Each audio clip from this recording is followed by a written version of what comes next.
the size of a sun or larger, you will barely be the size of his fingertip.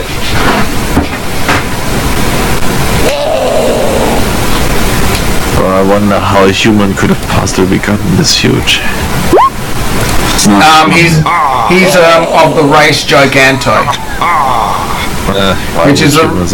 which is a race which is basically a human that is massive. Like they're actually a subspecies of human. That's okay. No, they're not. Think more like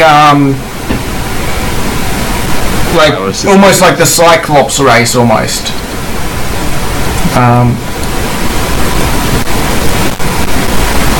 They're really big and massive, and most times they're fairly dumb. But for the most part, since they look human, they're classed as human. They're just kind of regarded as a bit of a freak most times. Yeah, which is surprising Dole would hire him. Well, because he's classed as a human, just a large human, he has no problem with it. And Dole is actually a fairly nice guy. He actually saved the Gigantos from extinction. And I helped murder. Started their race. Whoops. Yeah, their race is pretty thing. There's as far as you know, there's through rumors there was only 3 left. So now there's only 2 left. Yeah. So as far as you know, well, at least on this in this country. Whoops.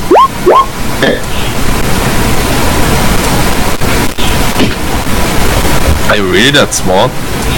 No, there's still 1 left after that. Of course, that guy's an outlaw.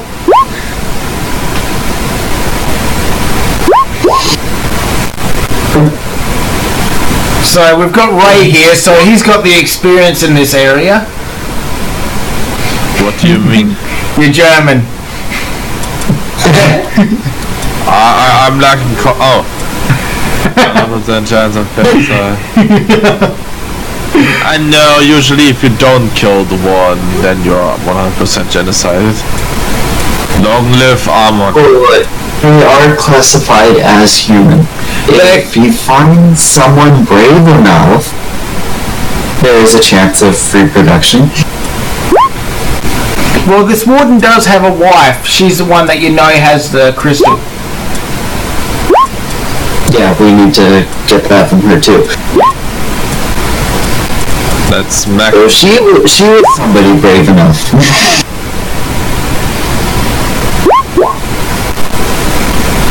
Let's proceed to smack. Yep. Okay, so this is basically a low area. It's got a few, not really guard rooms. They're more admissions, like paperwork and stuff like that down here. Yeah, there's what's the term? Administration. It's all administration and stuff like that. And a few little guard sections.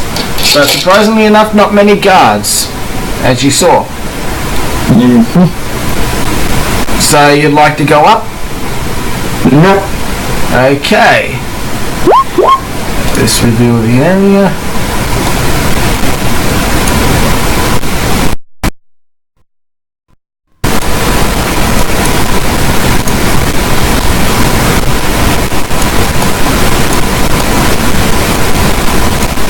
There we go.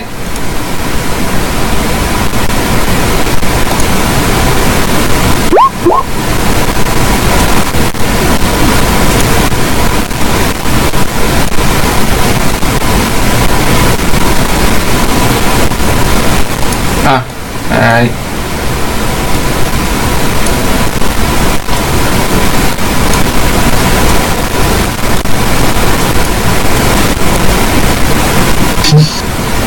Okay, there you go. Oh, come on. Okay, you move up to level 2. Or the first floor, so to speak.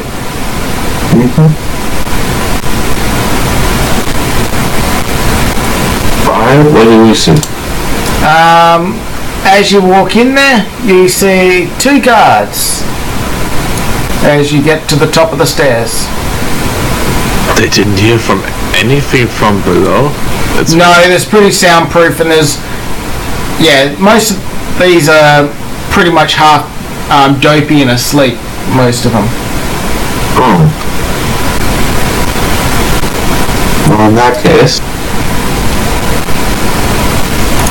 why don't we just kill them in their sleep? They're not asleep, they're just kind of, just pretty much relaxing, leaning against the walls. They're not expecting anything to happen. Do they notice us? They notice you, yeah, because that's what they got to do. It's basically watch the stairs and see if anybody comes up. And that's basically their job.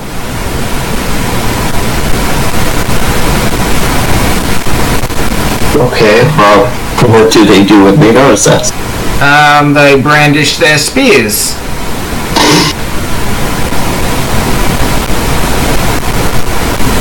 Okay.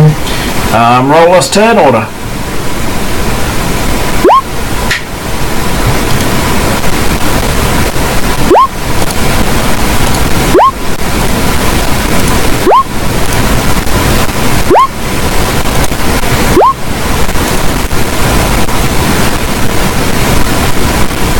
Okay, everybody rolled? No! Yep. Then order turn, Mr. German! Yes! So we can purge the infidels!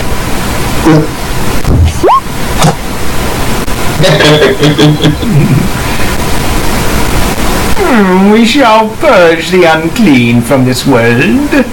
Yes! And we shall pay way to Hell Kaiba's glorious utopian society. Heil Kaiba! Long live the master race! Okay then. Okay, it is First One's turn. Okay. Well, let's just hit him for whatever I roll. Okay. Oh, that looks smacky. 5, 6, 7 hits. Okay. 7 hits, and that comes to...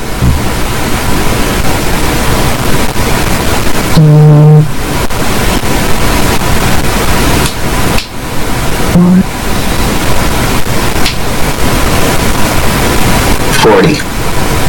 40, yep, you bash the absolute shit out of him, and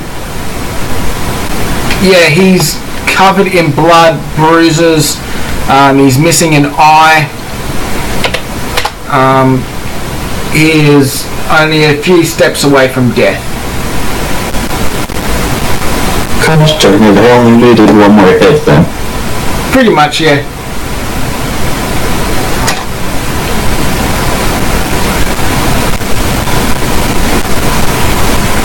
Alright, that's my turn. Okay, it is Shatia's turn. Water, smacky, smack. Okay. I shall hit. It's at 26 damage. Okay. Nice gem roll. Okay. What was it? 26, wasn't it? 26, yes. Okay. Yep, you managed to slice in. You feel that you've hit a few tendons, but he's still alive. It is Wolfer's turn.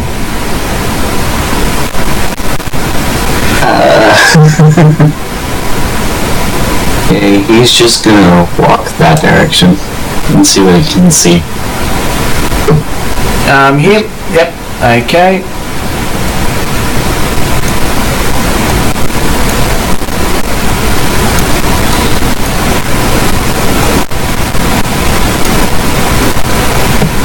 That's what you see.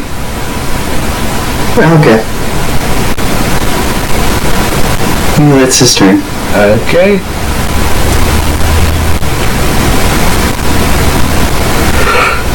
GM roll. What do you mean GM? What GM roll did I do?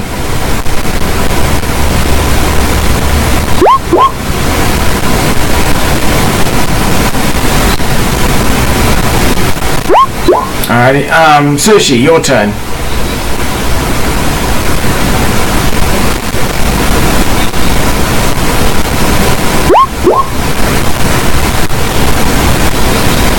Okay.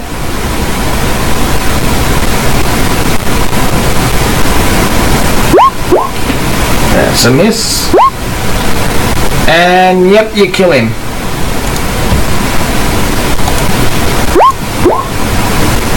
You don't need a roll for the crit because, yep, he already dead.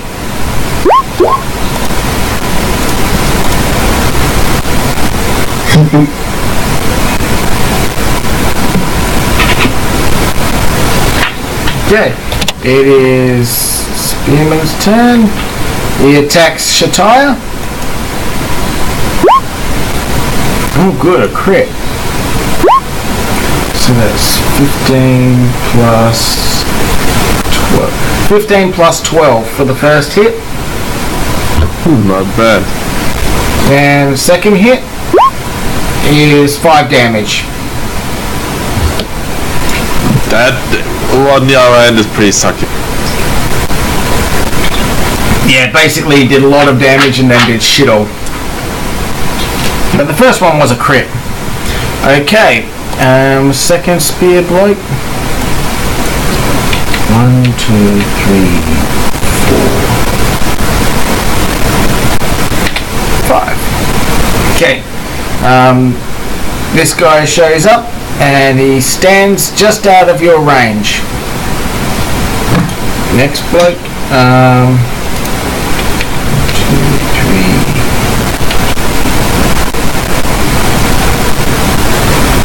Yep, and he comes here, and that's his turn. This one's dead, and it's Emil's turn. Alright. She's going to cast Firebolt on that guy. Okay. Roll us the crit. She'll do one more attack. Yep, 21 damage, and that was this one up here, wasn't it? Yep. Okay, so that's 21. And she misses her second attack. Yep. 10 misses. Okay, it is First Sworn's turn. Alright. I'm just gonna...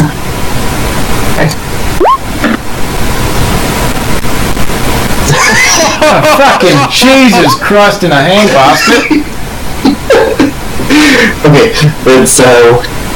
We'll start with calculating it and then we'll do the 3 crits. That's 7 hits, so that's...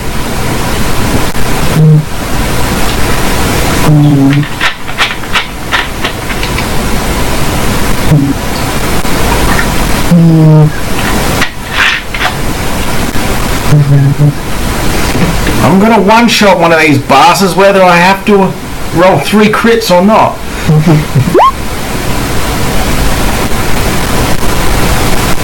40. Okay, that's 40. Okay, 40, and now the 3 crits.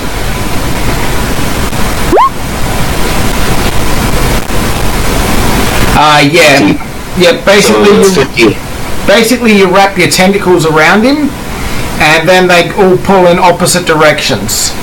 And basically you Indian burn him to pieces. Okay. He is dead. Very dead. Didn't know what hit him. Well, he knew what hit him, he just didn't know what hit him for very long. Okay, Shataya, your turn. And I do a normal boring step. 15 for 21. 21. Yep, and you managed to do a nice little pose when you do it, and you manage to stab him straight through the stomach and out through the top of the neck, or the back of the neck, I should say. Okay. Cool. Dead. Very dead. Now walk over there to cut off that guy's way and maybe see some more of the area. Question mark. Yep. I'll reveal some more of the area. Why am I rolling? Oh, right. Yeah, I'm rolling GM roads. Then again, my roads are so large I probably don't want to see them because they block so much. Yeah, they literally take up the whole section each time. Yeah. Mine just does that because there's a picture with it. Yeah, basically imagine that picture but being full of numbers. Yeah. Yeah. Because it's like, lifesteal gain half damage. 3, 4 I wouldn't bet on it. Longsword, wind damage. Numbers. Yeah. Okay, it is Woofer's turn. Here.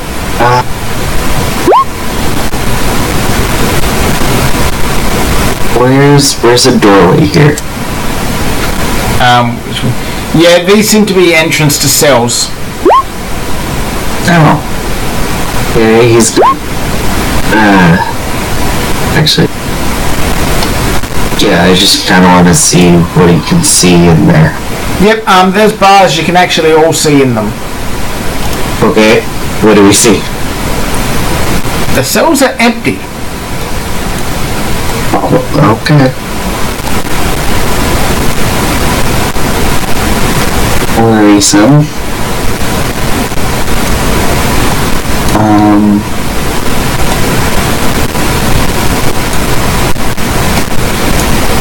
And this goes upstairs? Yep, that goes upstairs. Okay. He's just gonna wait over by the stairs then. Nothing else he can do. No problem. Mate, can you move that far?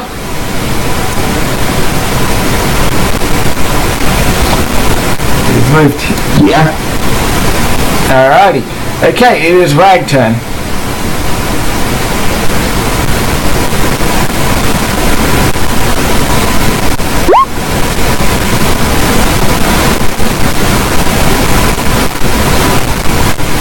Okay. Okay, roll me a d20 quickly. Note you already re-rolled this, this, map. No, it's the same map. Well, congratulations, you don't hit Shataya, so that's luckily. Hooray! But the water does ripple in your hand. You take half the damage of that, rounded up. So what's that? 10 damage.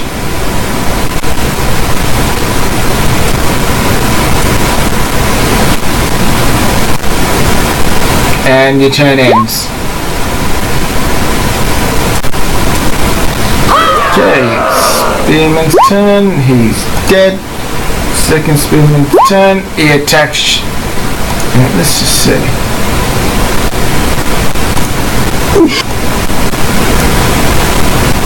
Yeah, he's going to attack at you, Sushi. Well, one attack at you, one attack at Shataya. We'll go for Sushi first. And misses. Second attack, Shataya. Misses completely, and his spear jams into the wall just behind you. And he's gripping the very, very end of the shaft, so he's having a lot of trouble controlling it. Next guy, he's dead. There we go. Emil's turn. She's going to...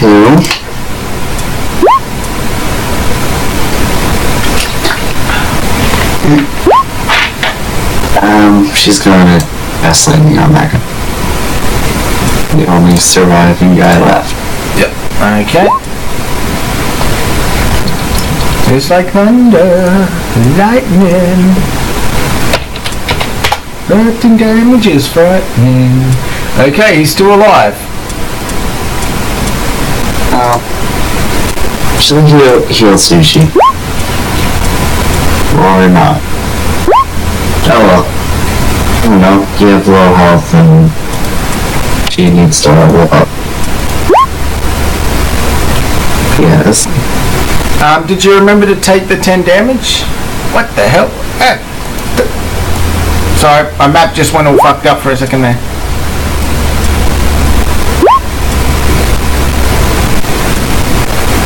Anyways, she missed, so it doesn't matter.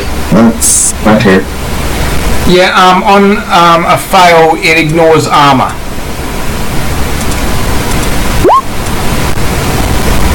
So you took 10 damage. Yeah, I probably would have told you on the earlier thing. You know, an earlier game.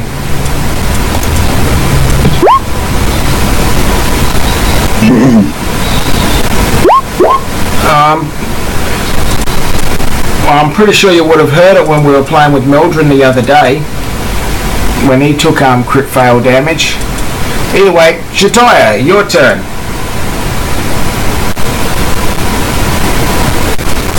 Okay, there's a boy. I shall remove the boy from the cheat booth. Smack. 10 for 28. And he dies. You manage to slice through his armor, but you don't manage to slice through him. You just make a bunch of cuts in him. He is dead. I take it there's nothing left here. Nope. On to the next.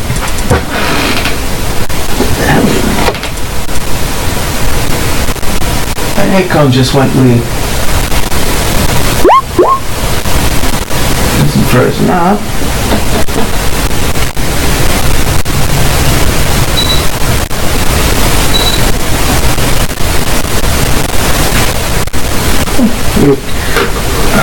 Alright. Yeah, I'll let you do the healing. The healers can do one turn of healing.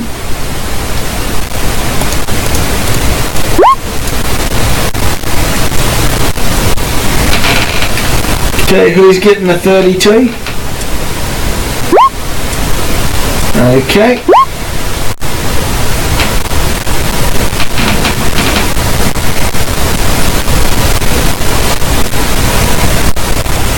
And yeah, these cells are completely empty. There's some blood in the bottom, some hair, maybe a few fingernails, but for the most part they're completely empty, devoid of all sentient life. She rats around. And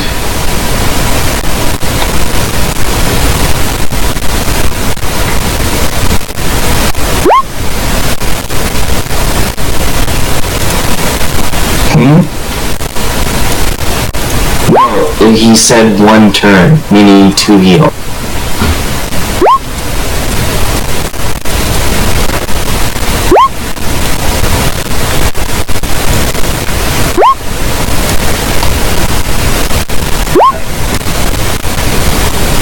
Thank you.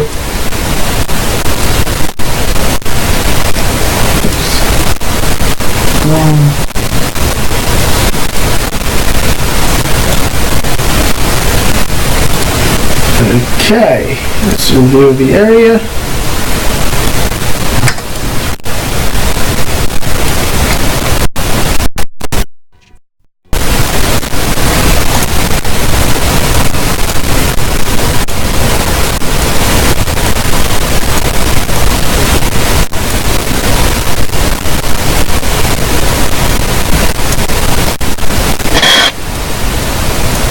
There we go. You ascend up some stairs.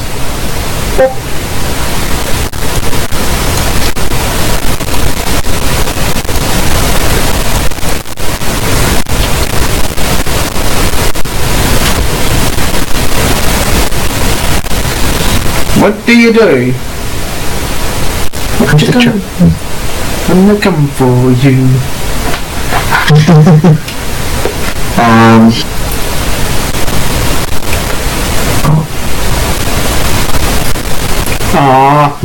Oh, my chips have gone cold. Let's see. What do we see up here? Actually, you see very little. Huh? Like, the rooms are, like, everything's empty. The cells are empty. You don't even hear any guards up here. That's weird. That's weird. It is very weird. I suppose we should explore the area. I suppose all the captives have been fed to the big dog. You don't think so? The dog did seem a little bit hungry. Like he's had a good meal, but not like he's eaten an entire prison's worth. You feel there would have been more bones around. Or not so much bones, but more fecal matter. If he'd gorged himself. Yeah. So that might explain the blood in the water then. Yes, you do feel that it may explain some of that. But other than that, everything's just completely empty. Yep, every cell is empty. Yeah, then I guess we head to the top. Yep, there's chains, there's shackles in here, but there really isn't anything other than that.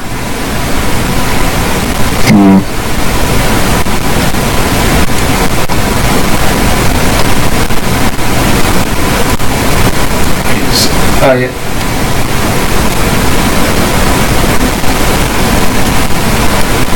Okay, and let me just review the area, and I'll just let you move your...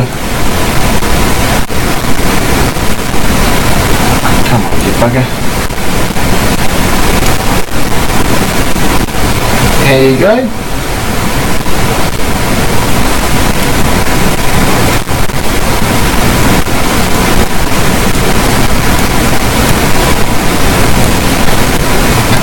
Grippy thing.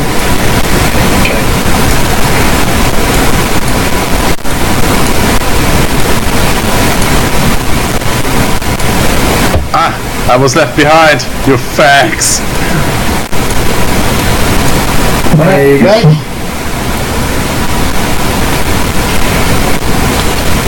Okay, you come up the stairs, you open up a door.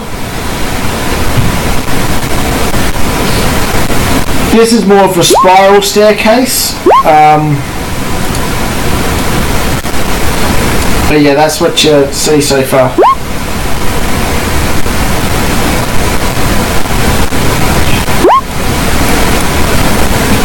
Well, if you're into dudes, you're gay. Doesn't matter if even if you're a woman, if you're into dudes, you're gay.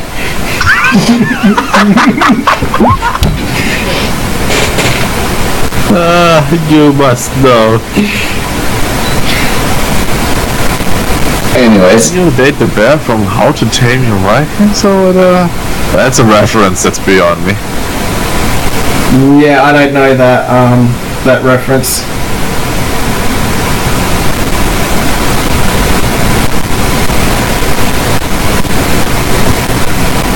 No, I think he just dates bears in a different manner.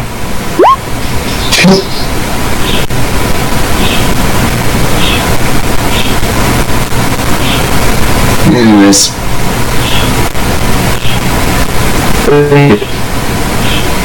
Okay, you come upstairs. Okay, what do you do?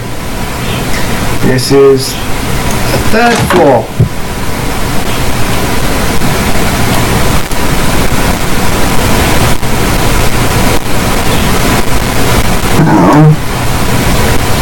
We just came up here, right?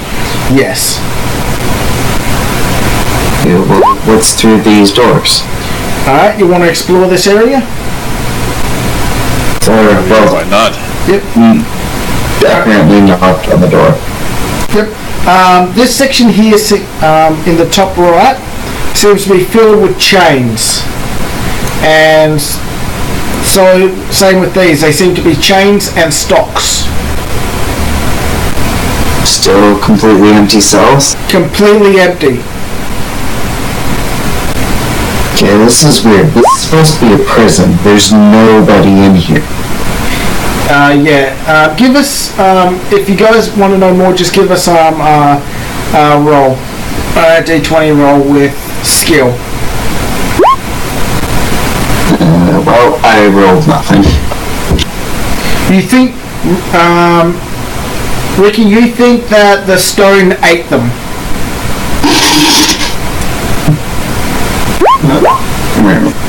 And Shataya's roll? Perception, right? Yep, D20 plus skill. And I see tomatoes. Yep, you think the chain ate them. Okay, that's maybe a bit overkill, but okay.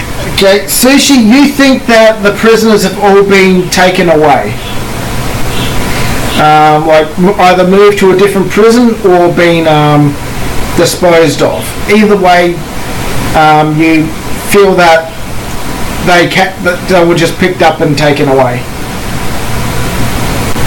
And the blood stains on the ground and stuff like that kind of indicate that some were dragged away.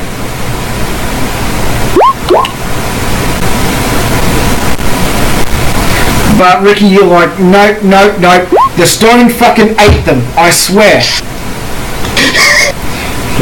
Everybody else is a retard but me. The stone has been eating people. Not that dumb. And then Shataya's kind of like, no. It's obviously the chain absorbed them. What is wrong with you? Why are you saying stone ate them? No. I rolled a 9. That's not, I'm a fucking idiot level. That's like, I'm not sure level. Obviously you've never seen the rock biter from Neverending Story. They look like big, strong hands, don't they? Anyways. Okay, yes, well, this floor is empty. Do you want to head up to the next floor? We're not finding anything, so yeah. Alright.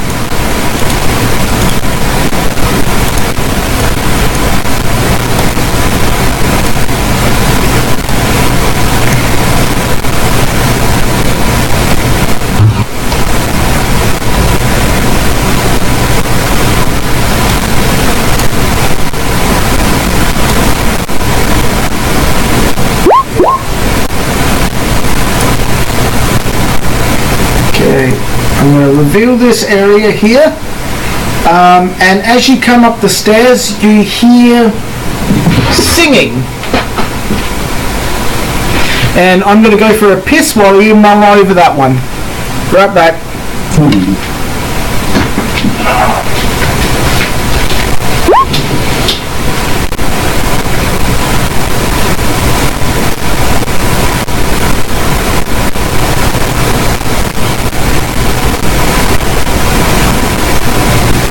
What do you mean?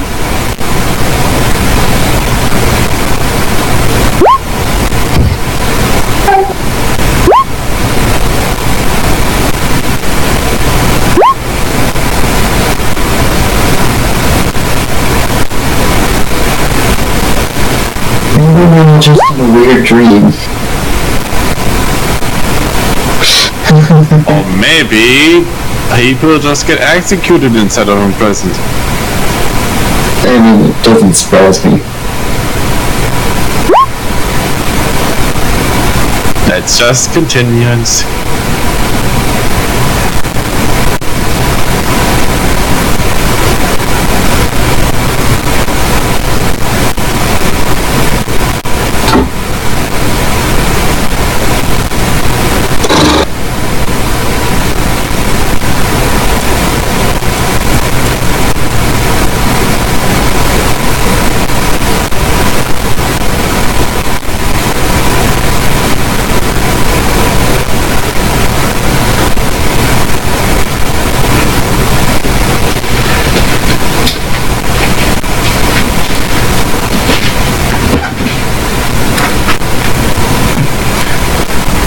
Okay, I'm back. Okay. Okay. What do you plan to do? Well, we inspect what we can see. Alrighty.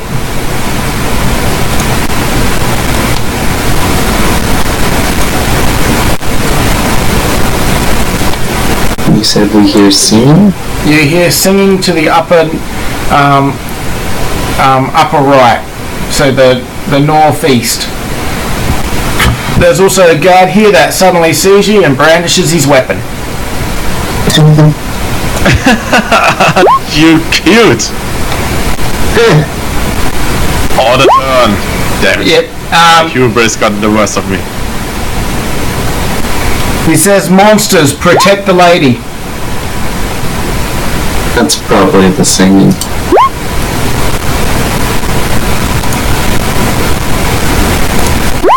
No wonder I can't grab him.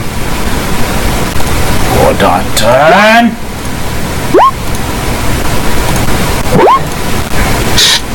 What?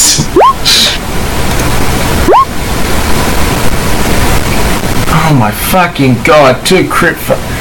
at least it's not too bad. At least it's just turn order. Ah, cool. Don't have to do anything for that. Why do all my guys get clumped together? Okay, first one. Your turn. Alright.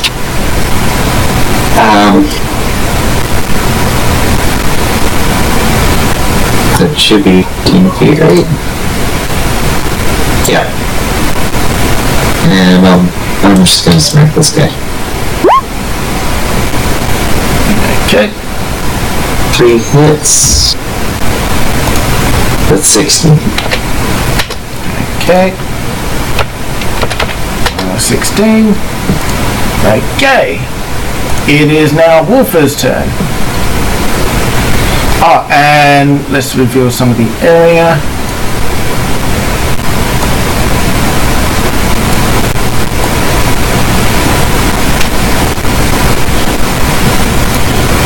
Alright.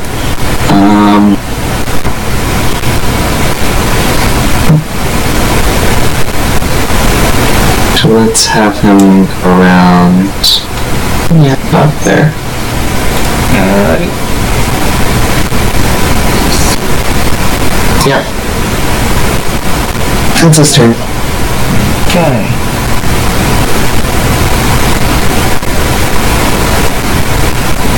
I think it's just something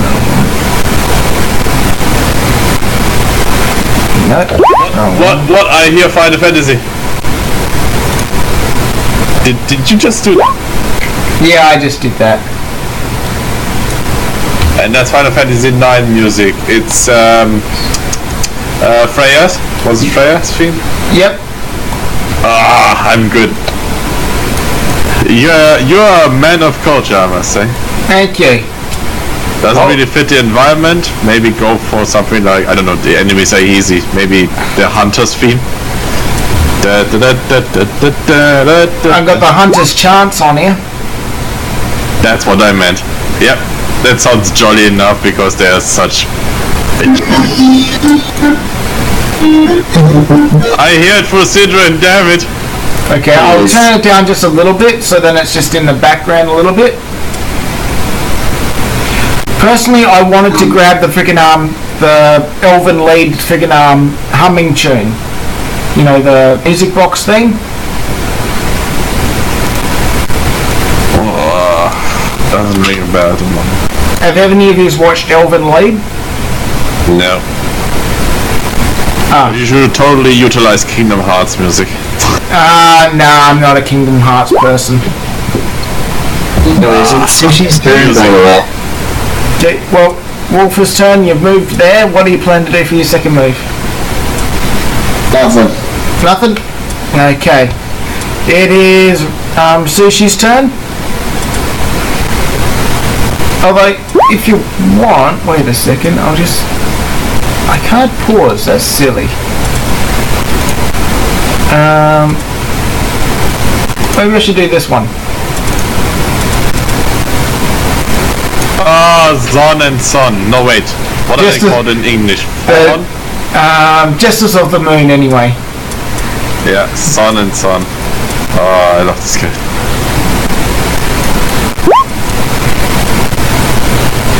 Okay, you're attacking top dude. Wait, why would you walk right in front of Rupert?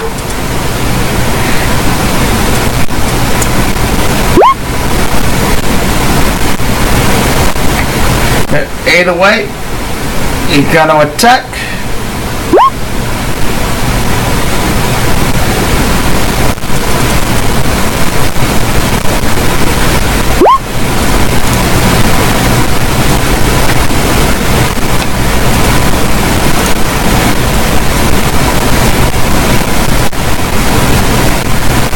I think I got battle music.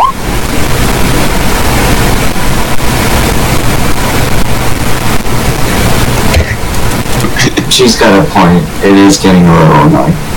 So, Oh, you don't like in-game music? Jesus. You can just mute it, you know yourself. I'd take it.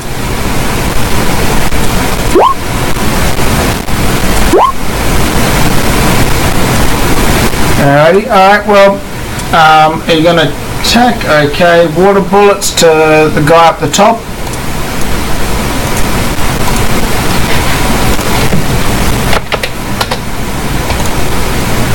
Minus 32. Yep, your water bullets rain on him, but he's still alive.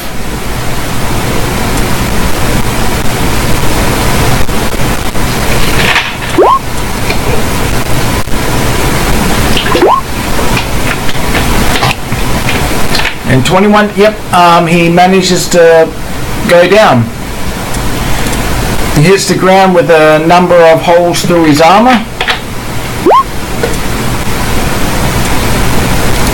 And he dies. Okay, he stays there. And he's dead. And it's Emil's turn. He's gonna fire against that. She'll have to come up the stairs first. She is. She's basically at the bottom of the stairs. There's kind of like a thing The there. only reason she's there is because she was behind Shire. Yep. Basically, she'll have to come to the edge here in order to see, unless she's attacked going after this guy. Yeah, she is. Okay. Let's see. Oh, so she can see the guy from This there. guy. She can just see the top of his head. Okay. Okay, minus. So first attack. There we go. And second attack misses.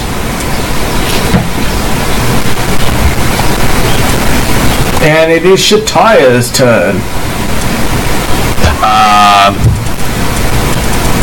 There's one in reach. Smack. I missed. End of turn. End of turn.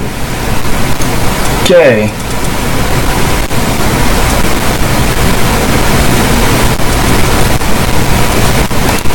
This guy says, "Fucking hell, alert Jack." And he's like, "I'll hold him off until then."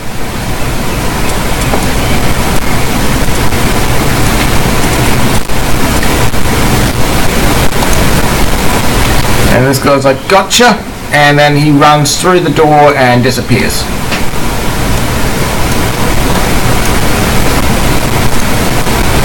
And this guy, he attacks at you, Shatia. Bye. First attack misses. Second attack misses. Okay, first Sworn, your Eat it. turn. Eat it! Eat it!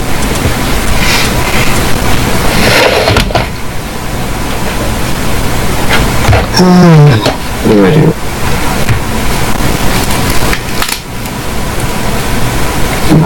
Yeah. Just take care of this guy. Okay.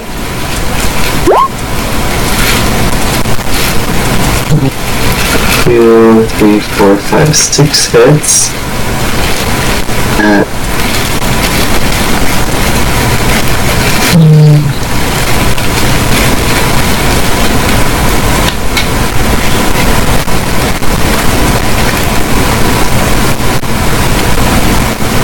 Okay, so how much damage?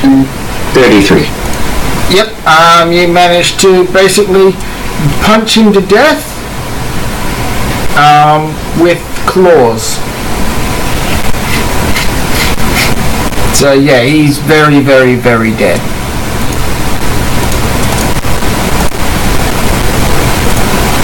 Come on. Okay. There we go.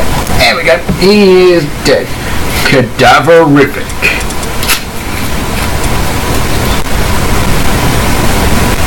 And it is Wolfer's turn. He's gonna go after this guy. Wait a second. He was here, wasn't he? Yeah. Let me just draw a line.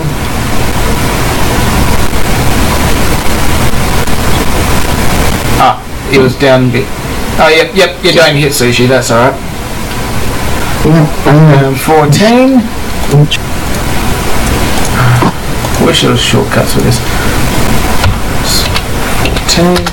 Yep, you managed to hit him. It twangs on the armor. And second one's a miss. Yep.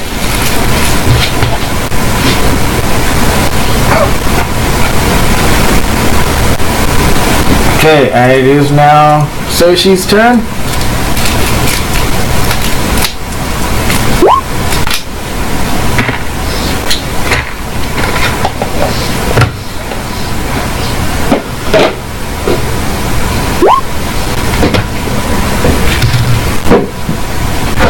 Okay. I don't know what you're doing, but it sounds like moving. So, yep, you managed to launch a bunch of bullets, and most swang off the armor, but one seems to hit his throat, and he starts bleeding out. He grabs at it, he chokes, gargles, blah blah blah blah, and he's dead.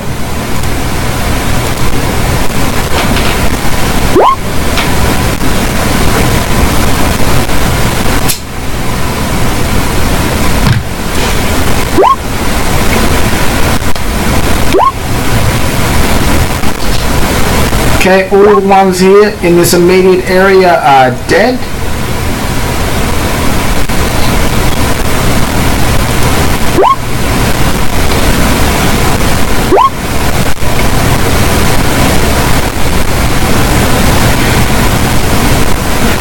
Yep, so it is whose turn? Ouch.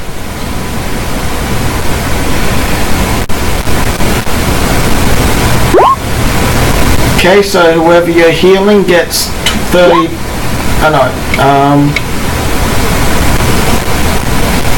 What's this roll for?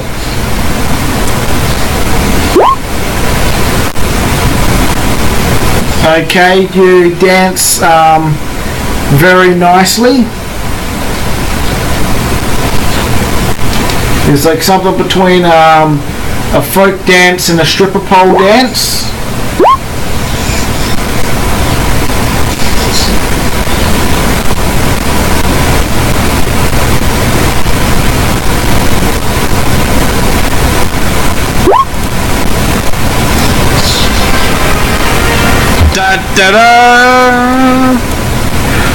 You hear rustling in the back corner cells.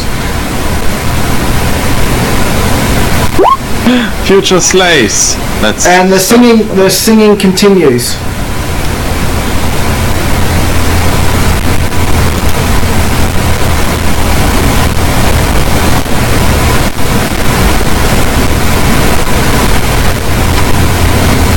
So it is Emil's turn.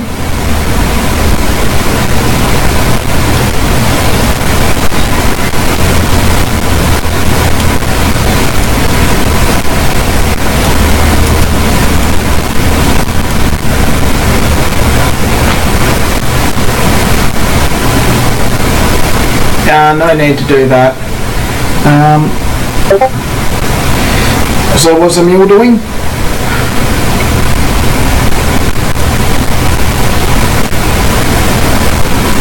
Sidron? Emil does a full movement from here to there. Okay. Shataya, your turn. From where's the sound coming from? Up in the upper north, up here. Okay. Waddle, waddle, end of turn. Okay, Spoon's turn. Let's just check this out.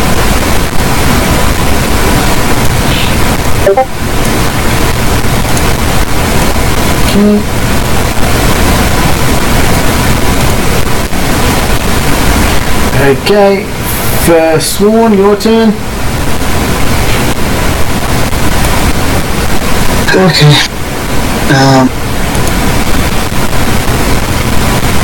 No. Oh, that's kawaii. Are guards still alive? Like, Yeah, there's the guard that ran off to fetch Frank. I'll run there then. That's my turn. Okay, it is Wolfer's turn.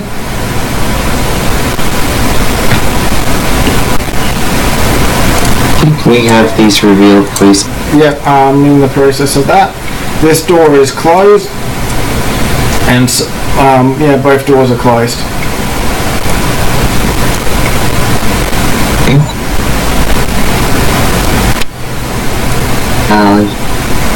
Can we attempt to bash that door down? No, it's just closed. It doesn't look like it's locked. You can. That's up to you if you want to try and open it or not. Yeah, I'm trying to open it. Did you use your full movement to get there though? No, he is 60 feet. Oh, he wants to open up that one. Yep. Yep. He opens up the door and there's just basically bedding in there. It looks like it's a guard rest room. You know, bedroll, stuff like that.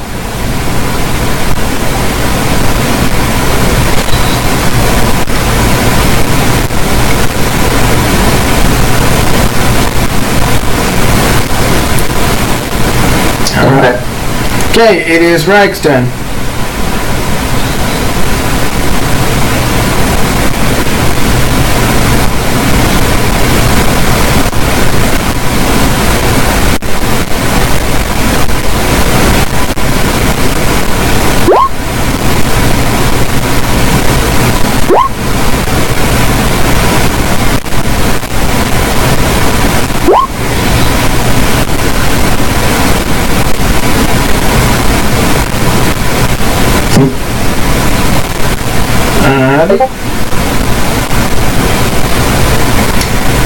Yep, you continue to do a kawaii dance.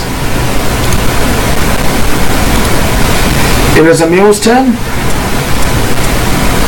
Alright, she attempts to open that door. Yep, she can do that.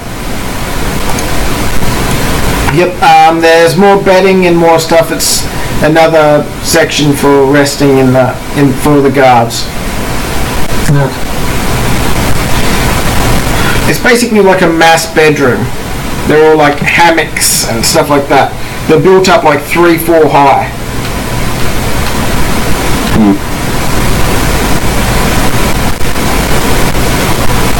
You feel that this would probably house about 30 guards.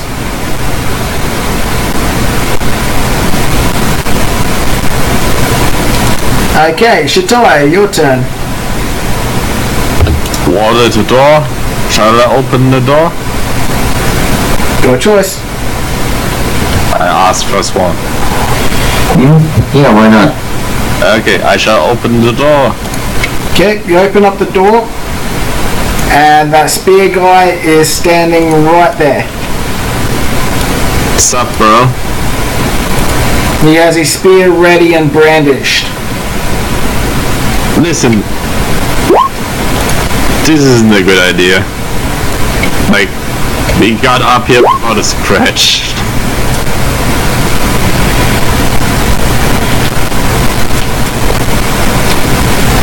But hey, your call and your turn. Okay, well, it's the spearman's turn next. and basically he says, "I will not allow you to harm my lady." Are you the one? And how far away are you from him?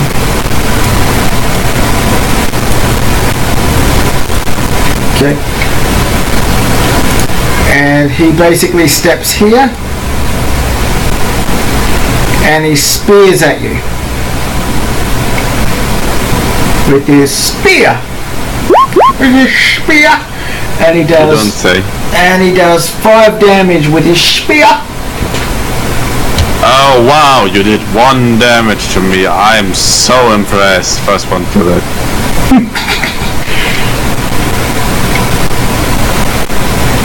Okay, first one, your turn. Okay, I'm gonna walk into the room. Okay.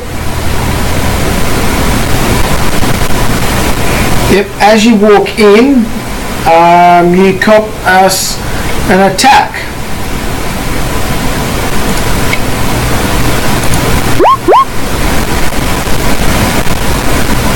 First one misses, and the second one 18 damage to the side of your side. Okay. And you realise that this guy was waiting for someone to step into the room. This guy? Yep.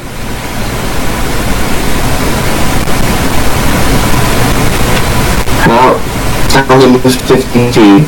Yep. Dang, only 1 hit for 5. Okay, and who were you aiming at? 6. This guy, top or bottom guy? This guy. Okay. 5 damage. Here we go. And it is Wolfer's turn. He's gonna go down to this room and inspect it. Or open the door. Yep. Okay.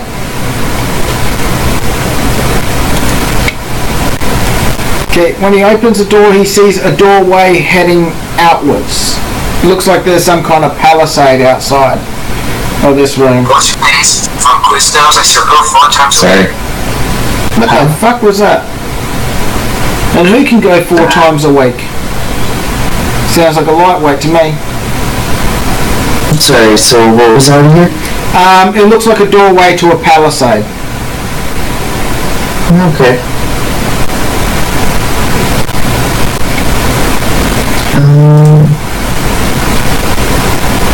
He was there. 30. Okay. No, is he already? Yeah, his turn's over. Never mind. Yep. Okay, it is now Rag's turn.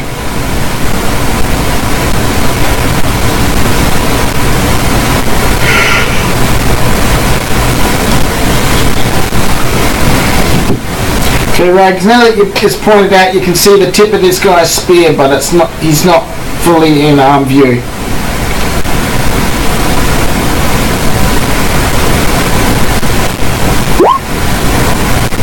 Yep.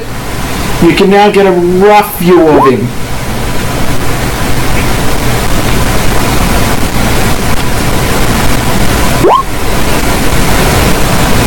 Alrighty.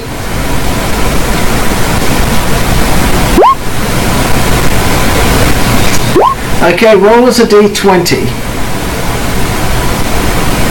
Anything below it? Yep, you managed to hit Shataya in the back. Shataya, you take 30 damage.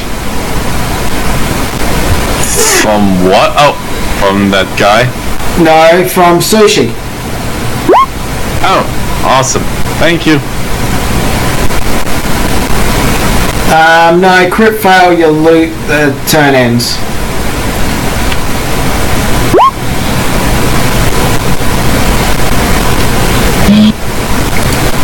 Okay, it's the Elite's turn, and he attacks at Sushi again.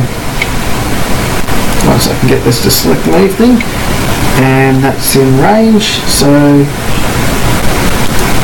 a spear attack does 12 damage on the first attack, And 3 damage on the second attack. 3 damage and how much on the other one? 12. 12 and 3.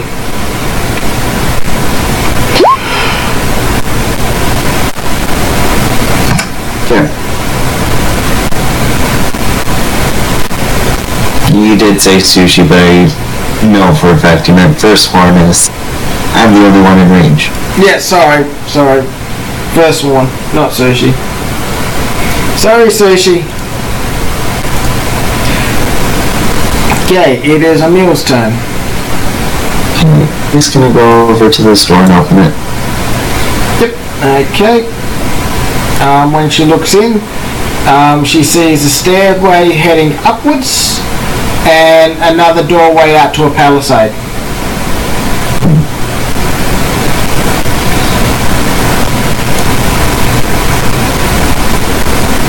Okay, Shataya, your turn.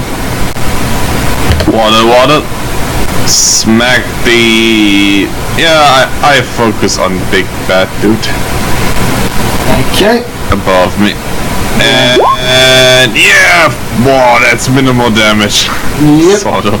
What's that? 16. End of turn.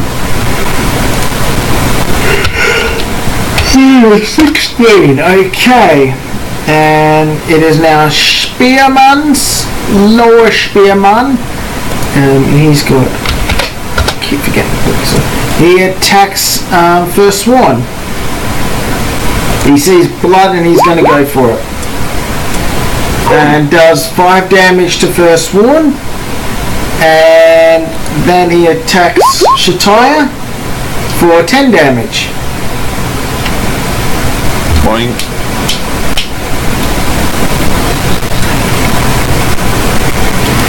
Okay, first one, your turn. Alright. Well, this guy's getting payback.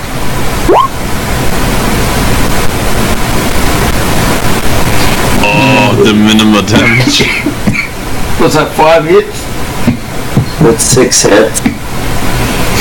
Oh, yeah. That's...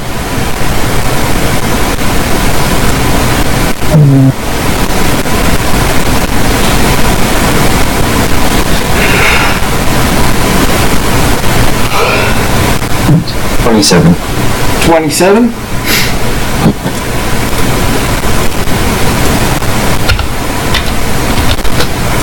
Okay. You think you might have done some damage to him, but it's hard to tell with all the armor. It is Wolfer's turn. He's gonna go check out this room. Okay. Opens the door. And it's another bedding area filled with hammocks, stocked 4 to 5 high. Pardon me. Okay. Right, it's your turn.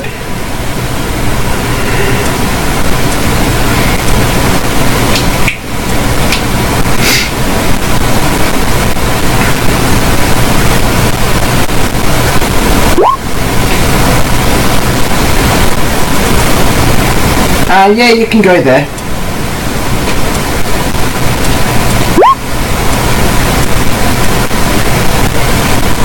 No problem. Roll us a heal. Shataya, you get 30 back, so that kind of counteracts the blast in the back that you got a second ago. Oh, that thing was so painful.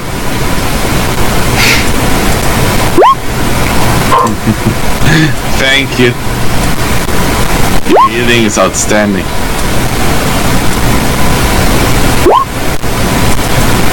But your offensive still lacks.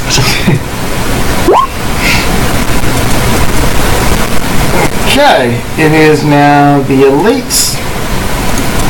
And he sees you and he attacks you, Sushi.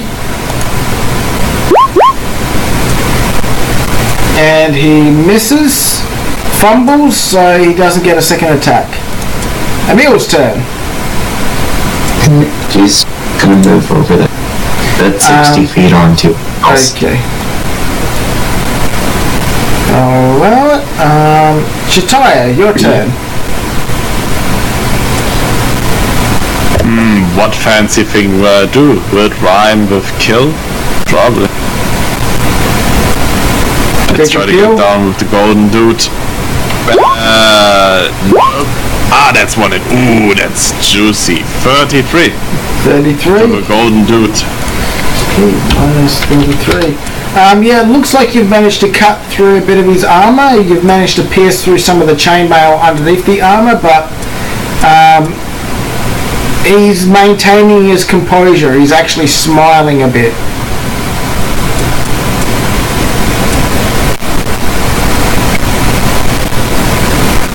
Okay, and it is Spearman's, and he's going to attack Sushi with one attack, and he misses. And the second attack, he's going to attack Firstborn, and he misses again. This guy can't hit shit. Okay, Firstborn, your turn. Okay.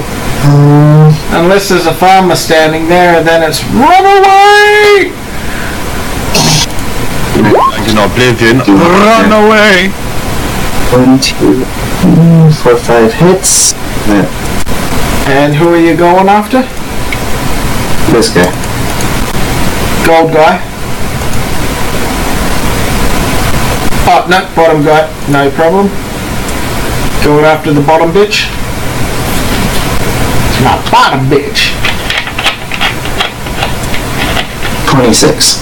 26. Yep, you know you've done quite a bit of damage to him. But he's still a kicking. And a swinging.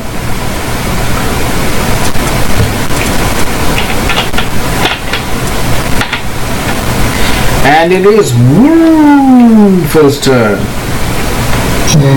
He's all the way down here, so he's just going to check out the last room. Yep.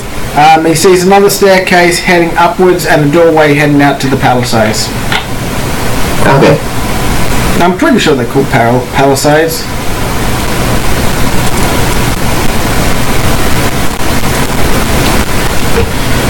Okay, it is Rag turn.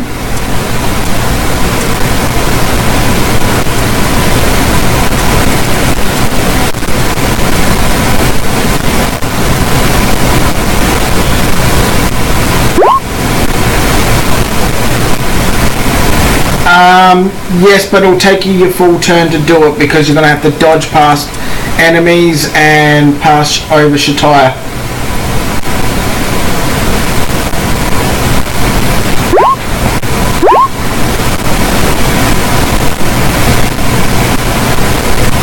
Well, basically you're in a cramped doorway where there's two soldiers either side of you and Shataya's standing right in the centre and they're basically leaning over stabbing at him.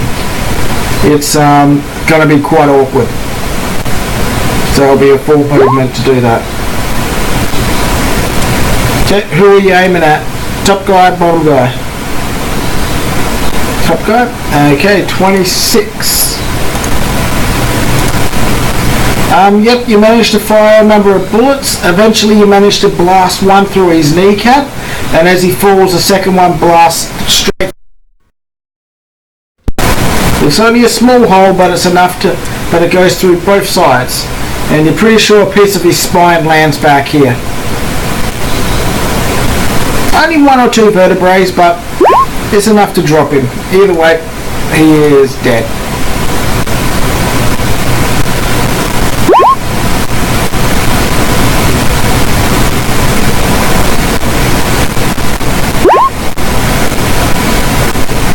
Okay, 34. Yep, a number of small holes suddenly appear in him through his armor, through his face, and through his appendages. He falls to the ground dead.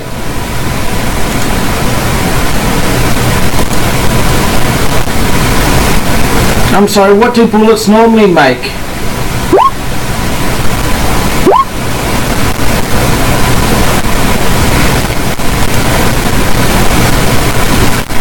Okay, and as you still hear the singing.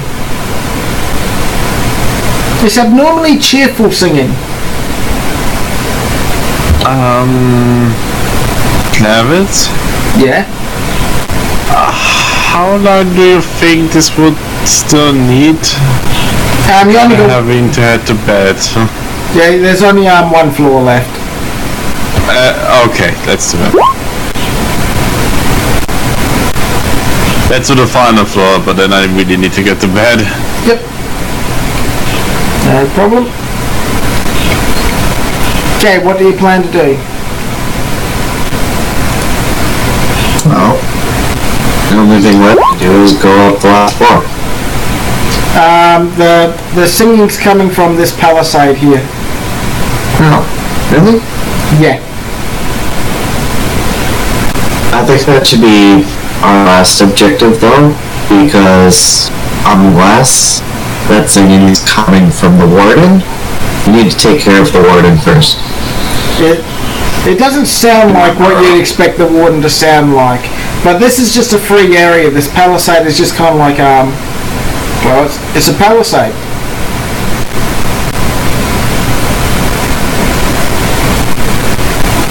Do you at least want to see what the singing is? Sure.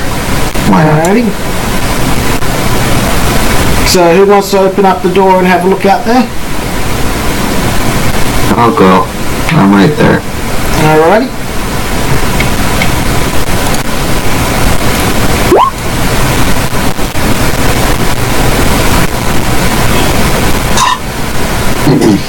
Yeah, you can heal first one. I'll give you 1 round of healing if you'd like. Okay, 30 hit points back for first one. I think that... it's almost... Okay, now... Okay, and the second one, where's that one going?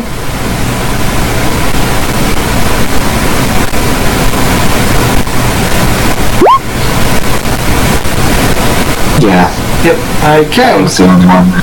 Yeah. You're fully healed first one. Okay, as you step out, you see a small woman.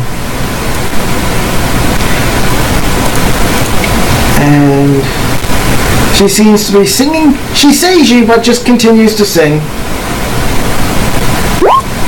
She seems to be leaning over the edge of the palisade and just cheerfully singing.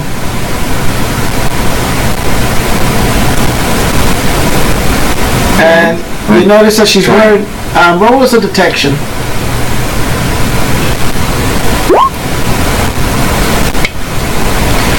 Yep, you notice that she's wearing a stone of light around her neck. You're pretty sure that it's a soul gem of light.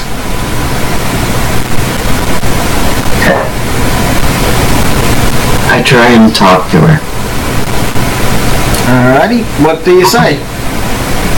Just simple greeting of hello.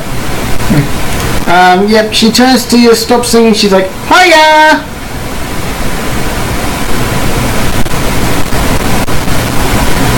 What are you doing here? I'm just visiting my husband. And who is your husband? The warden, of course. I'm sorry, I'm not here often. Why aren't you scared of us? Why should I be scared of weaklings? After all, you're just monsters.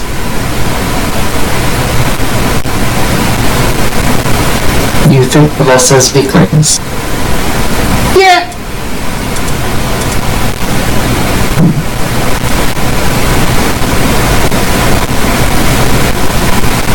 You notice that there's a slight glow around her.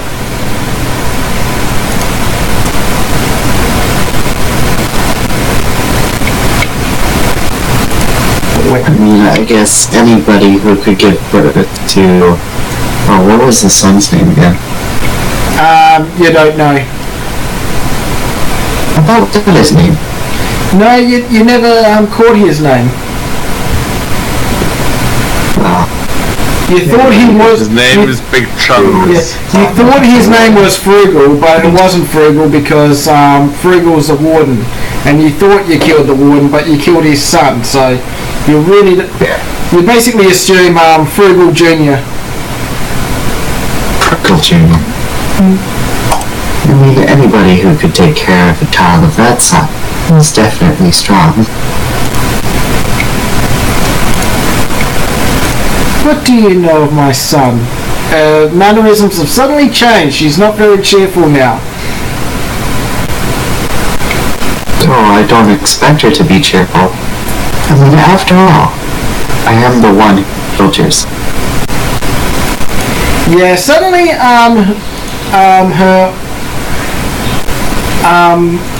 her eyes start to glow.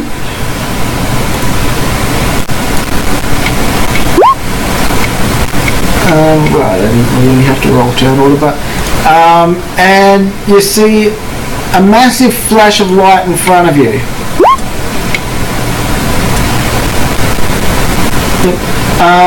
And you can't see at the moment now. Neither can Rags. Basically, a massive blinding flashing light comes from her.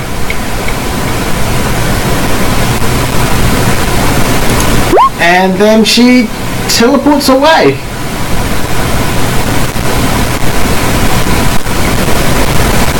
It doesn't say it in the description. It's by the warden's side. You believe, basically, you know that this type of teleportation, where you basically sense it, that it teleports the person to the place that they feel safest. And my only assumption would be the safest place she would see is by her husband's side. That would be a fairly accurate assumption. Let us go upstairs then. Or maybe check out the other balcony. No, we should just head out. Okay. I've already pissed them off enough. I want to meet them face to face. Yeah, it takes about 2 minutes before your vision properly returns. Or yours and Sushi's. That's fine. Like this blinding light was really powerful, really hurt your eyes. Okay, well, we'll have it. If that's the case, where's Wolford?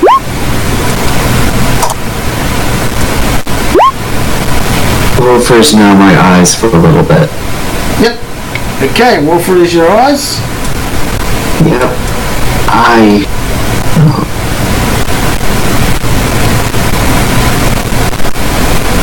So I'll be right by Wolford.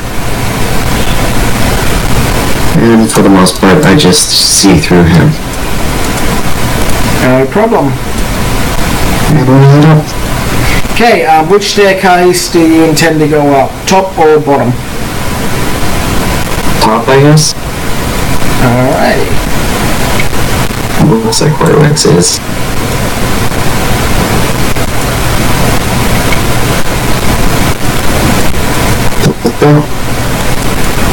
Are you coming, Shatar? Yep. Okay.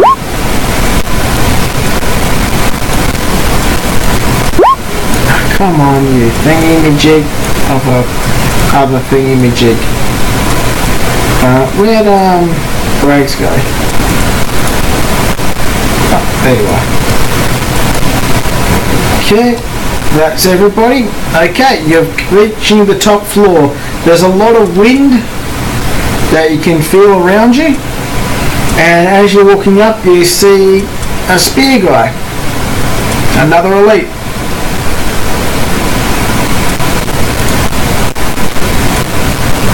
And as you see him, he throws a fire gem straight at you. Everybody roll me a d20 to see if it hits you. Anybody who rolls under a 10 takes 13 damage. Yay! Only Sushi.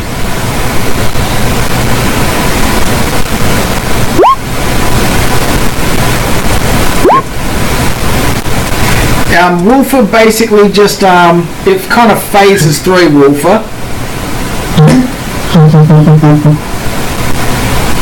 So yeah, the only one that takes 13 damage is Sushi.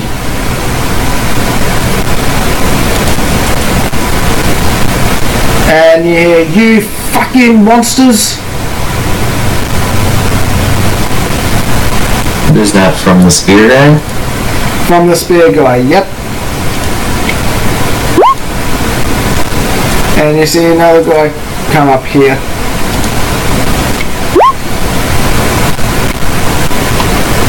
And I'll just keep you guys turn order from before.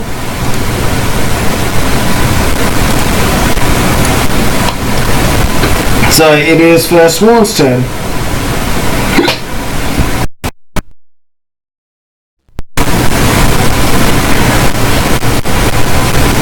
Okay.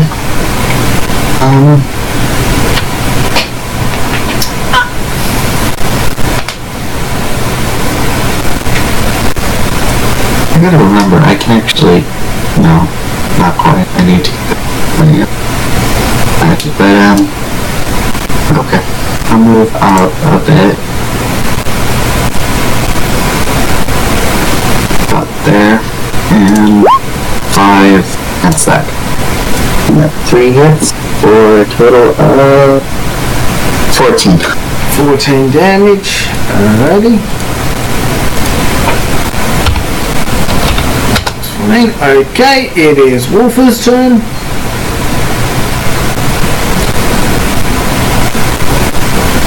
Okay.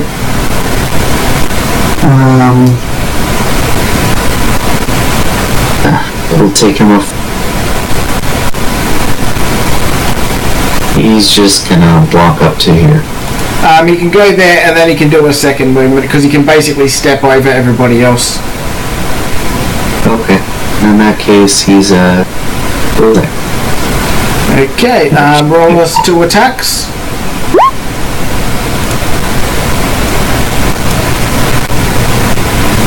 Okay, the first one, 14 damage, is it? Come on, you thingy-jig. Oh wait, no, the first one's 18. Minus 18. Okay, the second guy cops 13. Minus 13. Okay, there we go. This guy's turn. And he attacks well, the only person who's ranged, first one. That's a miss. Second one, 12 damage.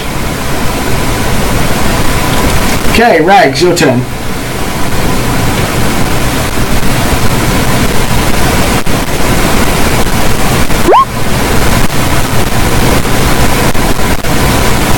Okay. The Domo. I have no idea what the hell that means. But alright. Roll us an attack. First one misses. Second one misses. Okay. This one attacks Wolfer. And does a crit, but the first one's 1 damage, so 16 damage to Wolfer, and then does 20 damage to Wolfer. So 36 in total.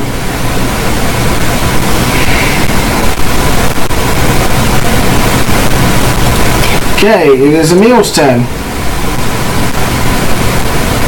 Alright.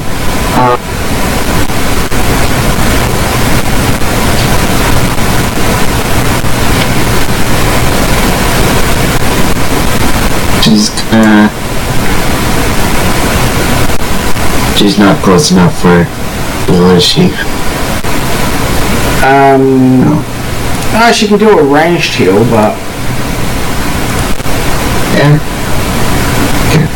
What we'll do is we'll try and hit that guy with fire. Okay, 7 damage.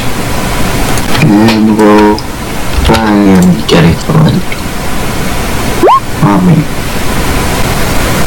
Okay, you get 13 back. Shataya, your turn. Can I move past Dragon first one? Yeah, I'll allow it since it's on the stairs. You can basically just...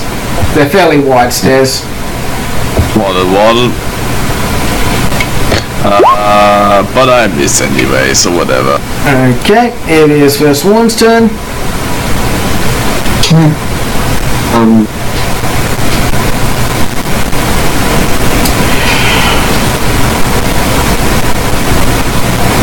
We'll see what I can do to this guy. Okay.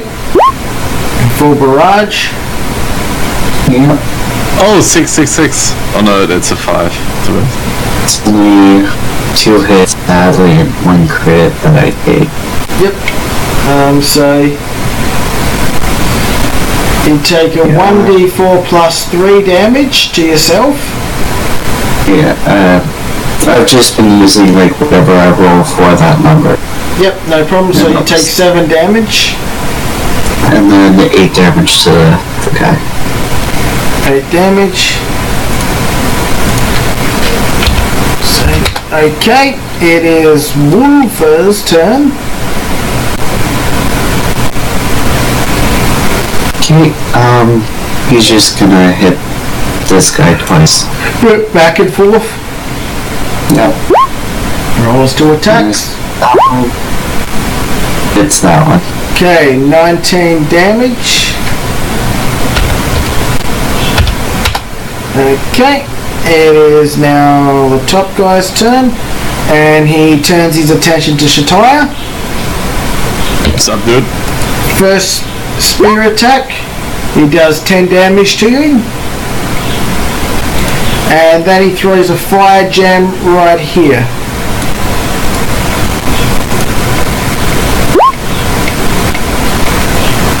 Okay, everybody roll me a d20. Anything under a d10, you take 2 damage. Amazing. Revenge! 2 damage, yeah. It's literally a 2d12 and he rolled 2 1s. The lowest possible he could do. Yep. Okay, it is Sushi's turn.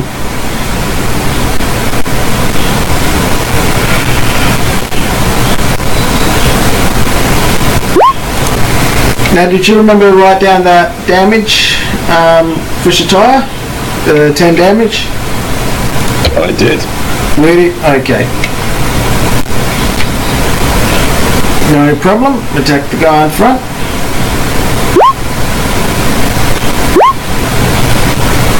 That's a miss.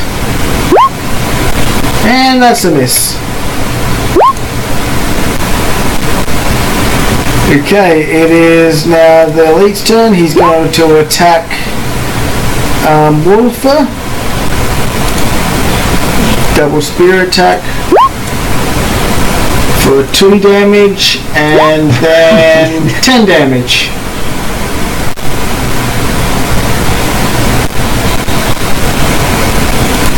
Okay, Emil's turn.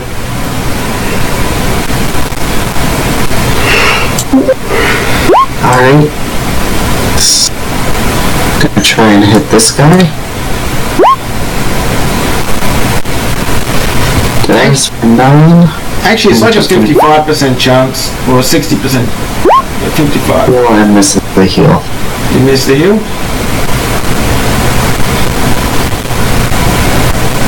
So, yeah. Hit that guy for 9 and that's it. That's your turn. Okay. Double smash. Okay, you go on double smash. Yes. 13 for 23. Okay. Finally some damage. No hit. And a miss. God damn it, I wish this would freaking properly scroll. Half the time the side thing isn't scrolling down. Okay, First Warn, your turn. Alright, well, let's see what we can do do to this guy. 1, 2, 3, 4, 5 hits. Yep. And the crit fail. Yeah. I'll worry about that. Here.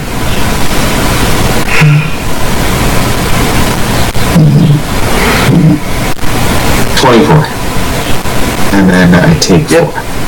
Yep, 24, you managed to kill him. You basically pierced straight through his shoulder, but you realise that you went a bit below and you actually punched out his heart.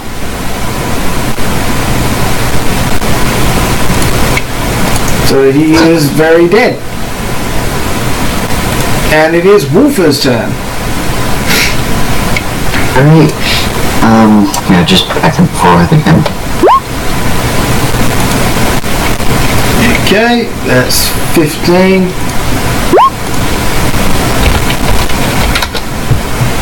And 18. Bloody hell, Wolfer's almost doing as much damage as everybody else combined.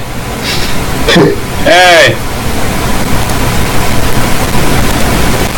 Okay, it is Sushi's turn.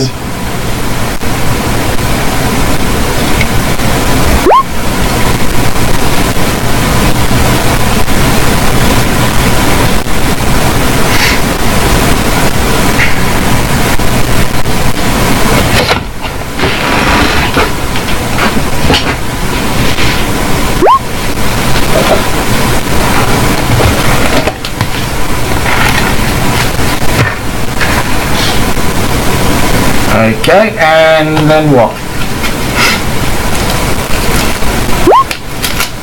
Okay, 29 damage. It's about time someone hit him. 9. Okay, yep, he's filled with little holes, but he's still alive.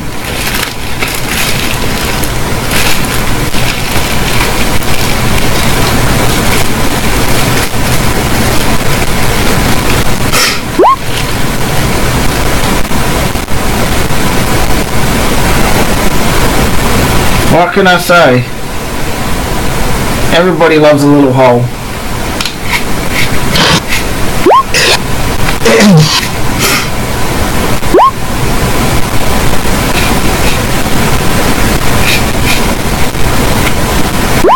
Not my fault. You chose water bullets. What do bullets do? Okay, yep, the final one, there were no longer little holes, there's a bunch of big holes through his torso now. And he falls to the ground dead. Sorry guys, getting too late here. I don't know if we want to call quits or just do the final boss. The final boss is literally a step away. Okay, but then let's make it fast, okay? No problem. Getting way too late. Yep, you step up on the top and there's a big guy with a big, sitting in a very big throne with a very big club.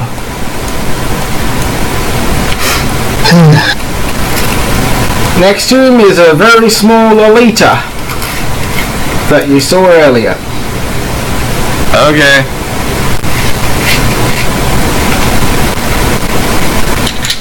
And Let's proceed. what do you plan to do? But I don't plan on anything. If you have to plan, I go. Well, it's... No, I mean, like, what are you going to do? You're going to charge at him? You're going to go... yeah, we're going to attack him, but... Okay. Let me just... focus. Quarter turn. Quarter turn.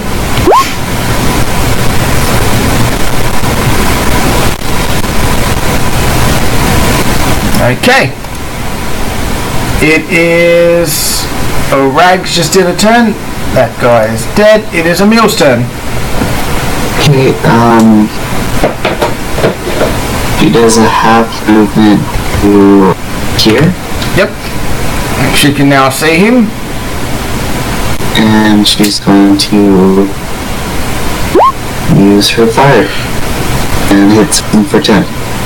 Yep. Hey, big guy. Yeah. Okay.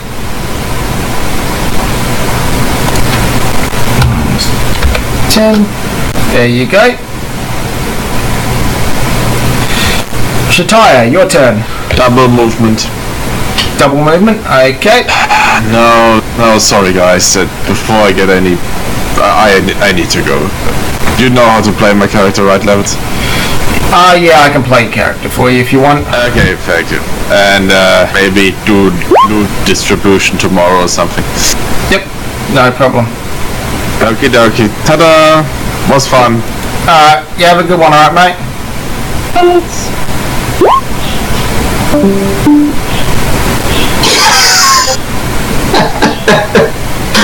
Okay,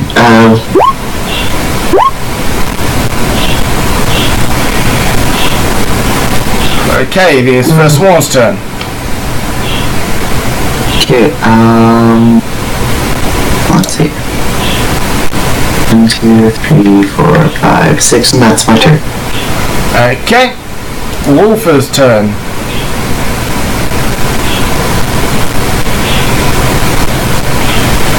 Okay, he's gonna run towards here. Okay.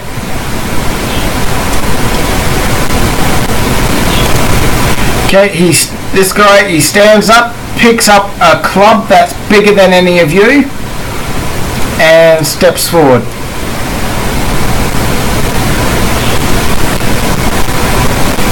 He doesn't seem to be very happy, especially when the girl points out that's them.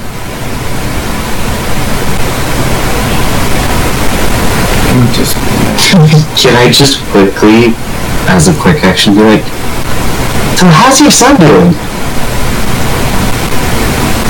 Yeah, that actually pisses him off even more. Oh, I know. Well, it's kind of cool. And it gives him a bit of extra movement. He moves towards you.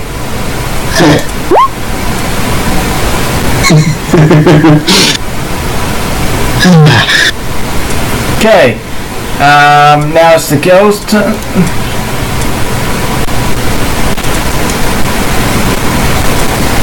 And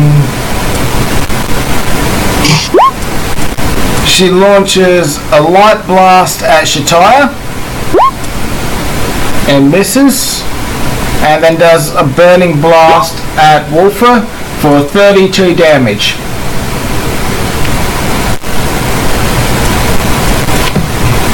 And that's her turn. Rags, your turn.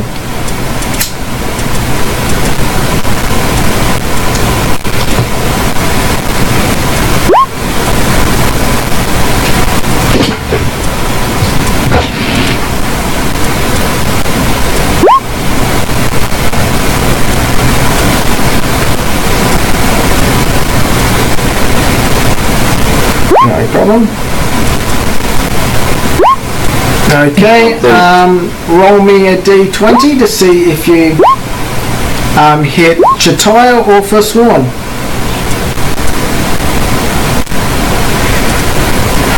Okay, I'm going to roll a d20 for Shataya. Sushi, you roll a mark. If you roll lower than a 16, you get hit. Yep, you cop 15 damage.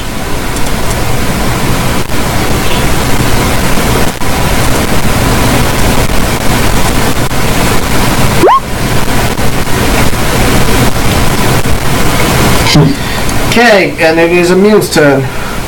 Okay, first attempt, try and heal me. She can't get a direct sight of you because there's a big pillar here. Oh.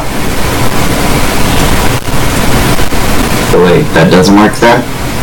She can't see you, so she'll have to move to heal you. Dang it. Didn't want to move her, but fine.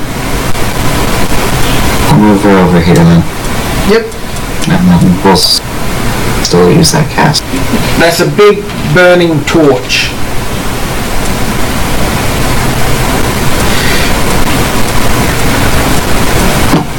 Okay. That's her turn. Okay, did she try and heal?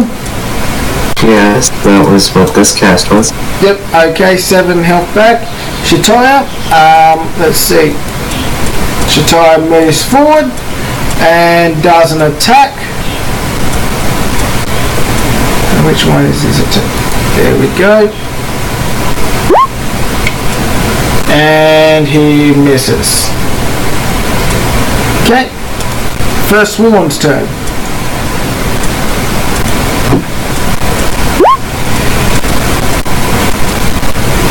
One, two, three, 4 hits.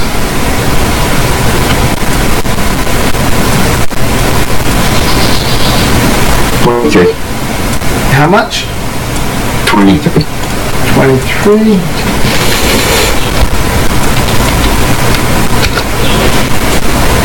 Okay, it is Wolfer's turn. Okay. Wolfer's going to try and tackle and restrain. Remember what he did with that snake before? Yeah.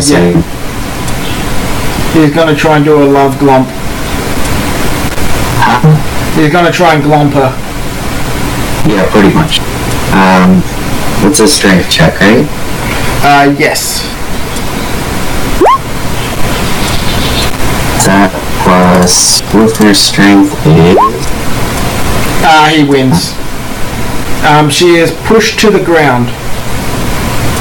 Yeah, he just tackles on top of her and holds her down. Okay. It is now Frugal's turn. And he swings at you because he really does not like you. No shit. He does 27 damage. And there's like a wind blast that follows his club, which does 7 damage.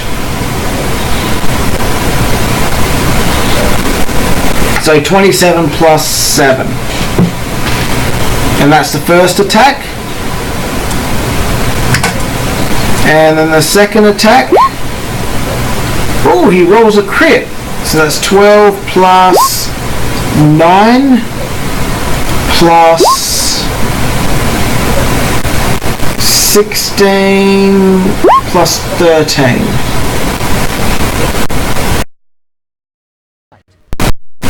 So what's that? That's 36? No, 30. 32 plus 30. 32 plus 21. 32 plus 34. You said 9 and 11 before, 9 and 13. Oh, sorry, I'm looking at the wrong. I was looking at the wrong roll. So it's like. Yeah, you're right. Never mind. You're right. So that, yeah, the second one was like a massive crit, and I've got to do like 4 dice rolls for it.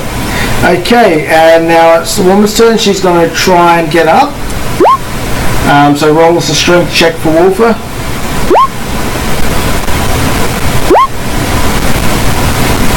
Plus 32. Yep, she remains pinned. Okay, Sushi, your turn.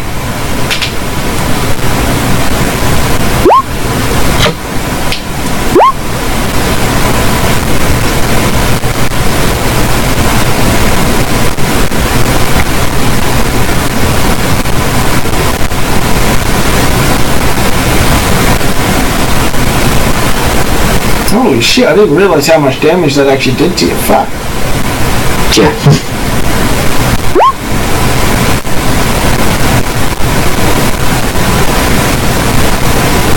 You got distance heal.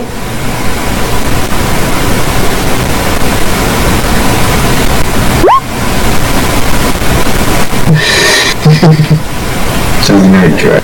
It's not my fault that you basically went, "Hey, big giant bastard! I murdered your son!" Yeah, no, that's my fault. I did that on purpose. Remember that pile of ash that's on the ground right there? That was your son because of me!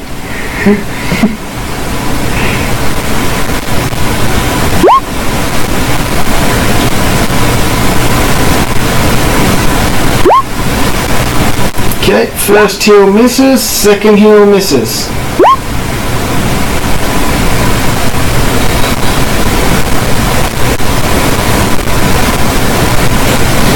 Okay, it is Emile's turn.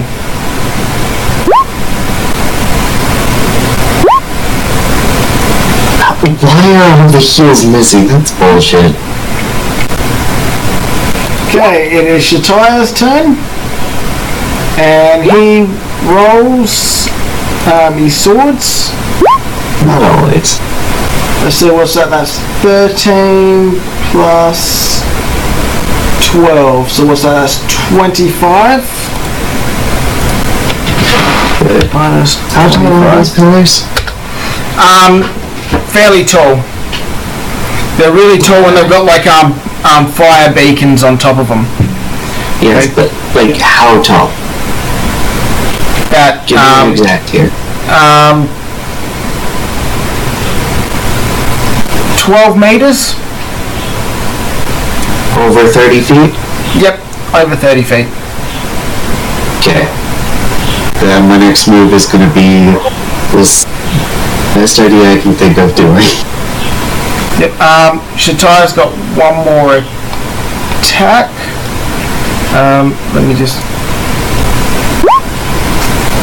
Okay, and that's 17 plus 14. So what's that? That's 31, isn't it? Minus 31. Okay. Yes, his turn is before your sushi. So unless I can actually get to a spot that's out of his range of walking and within your range, it's better for me to climb that pole before 30 feet.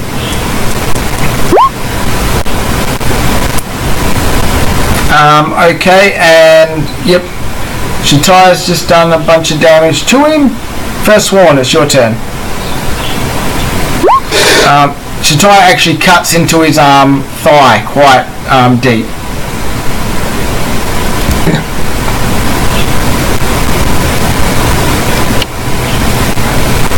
Okay, what I'm going to do, I'm going to go behind the pillar. Roll me a d20.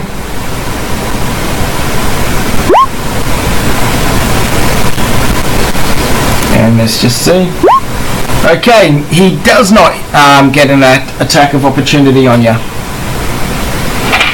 While I'm behind the pillar, I'm going to go up the 15 feet I can, leaving 15, like one of my tentacles down, still at the bottom, that Sushi can touch.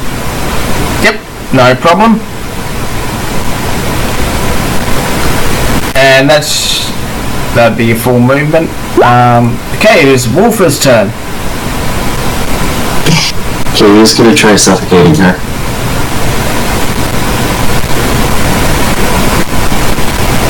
No, that's understandable. She's got 15-foot tentacle reach, so she can literally climb up the 15 feet and move her tentacle to the top and the bottom if she wants. She's got a longer range with that. That's because the main thing is that she snares. Okay. So what's Wolfer doing? He's suffocating her. Okay. Roll us a d20 for that. And What's it win? basically when he's got her pinned down, the tentacles on his back start wrapping around her face.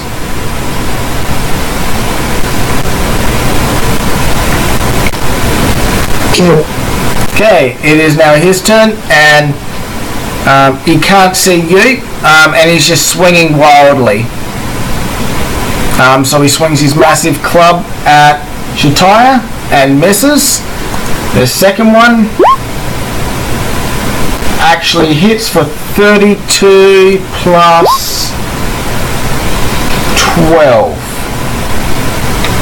So, no, 32 plus 17, sorry. So what's that in total? That's 50... No. Is it? No, 49.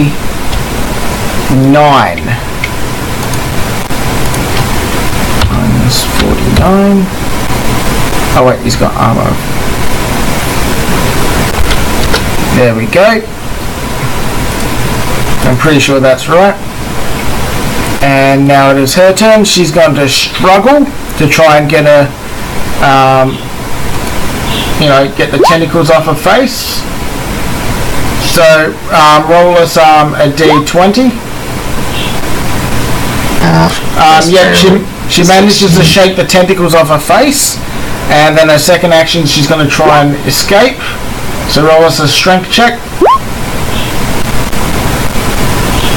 Yep, she manages to roll out from under Wolfer, but that's her full movement. Even though it's a +3 with his strength? Yeah, I know. Yeah, crit fail. She just manages to get out though. It is Rag's turn, Sushi's turn.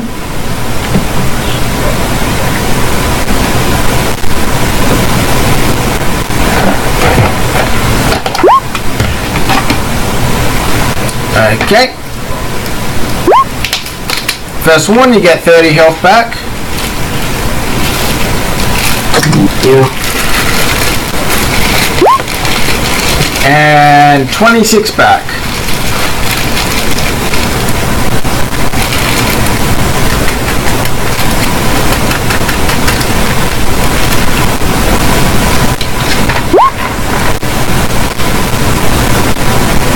Yeah.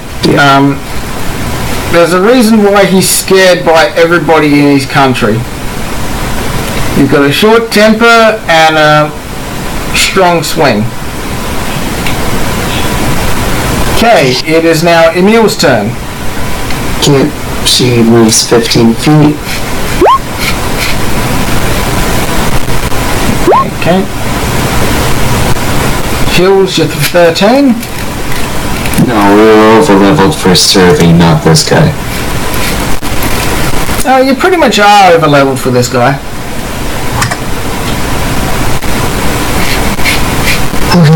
Well, on the cusp. No, it actually took him... It would have taken him 3 swings to be able to... It took 2 hits and 1 was a crit. And I basically rolled max damage for both crits.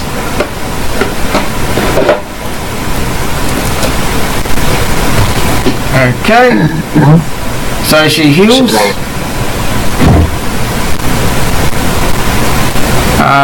It is Shataya's turn now.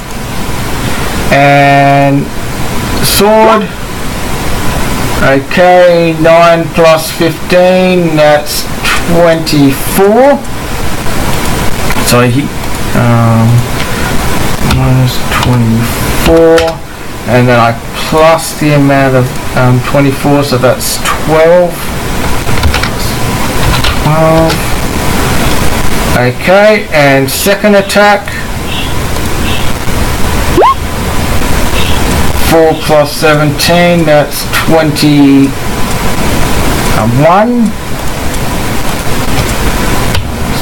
1.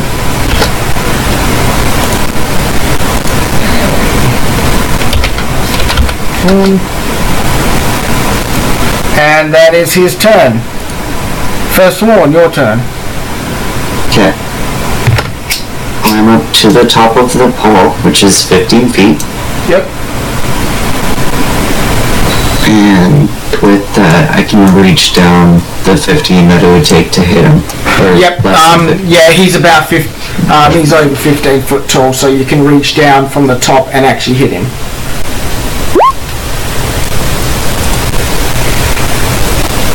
One critical miss and 1 critical. Okay, so you take 5 damage and roll us a 1 more for the crit.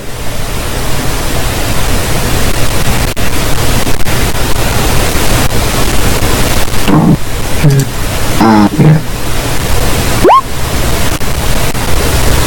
4. Okay. That's 11. 11 damage. In total?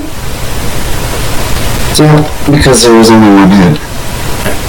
Oh yeah.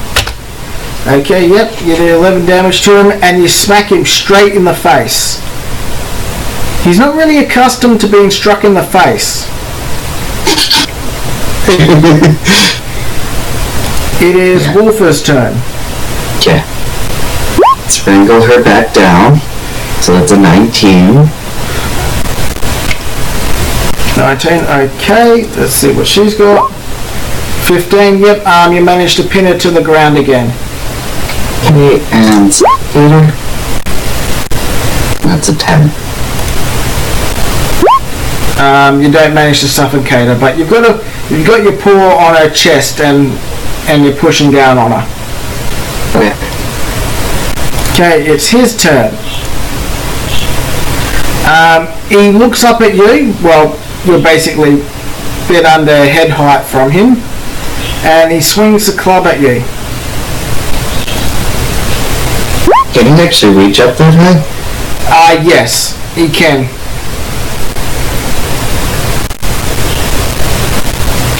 But yeah, he can quite reach up there with his club. And it hits you for. Oh wait a second. No, never mind. He misses you. And could you just roll me a quick d20?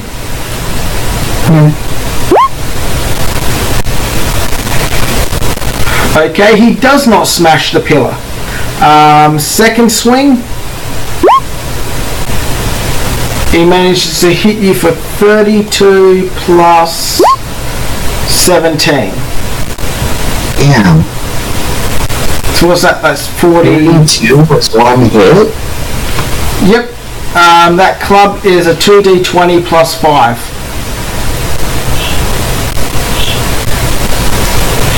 This messed up. He's a giant. He's like freaking. He's like 10 meters tall, and he's wielding a club. Percent? It was 32 plus 17. Basically, you get hit by the impact, and then the wind that rushes from it, because he's swinging it so fast and so strong, actually cuts you in the follow through.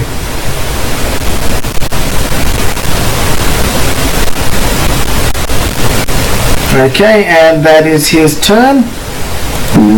It is now her turn. She's going to try and escape. It doesn't matter. She basically kicks up a leg, and Wolfer basically just lays on the ground and smothers her. She is now suffocating under Wolfer's mane on his chest. It is Sushi's turn.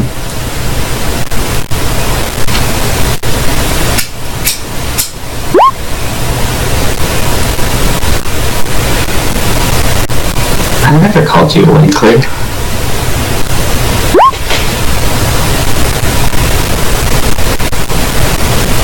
I think she's referring to Fergal's wife. Oh, that, yeah. Which she is called Mariella, in case you wanted to know. And hit him.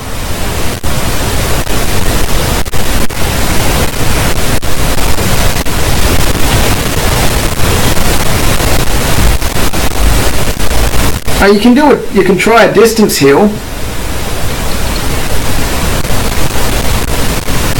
Or you can just try attacking him. You don't have to worry about Shatai. He gets half the health, like half the damage he does, he gets back on himself. Yep, you heal yourself for 19 points.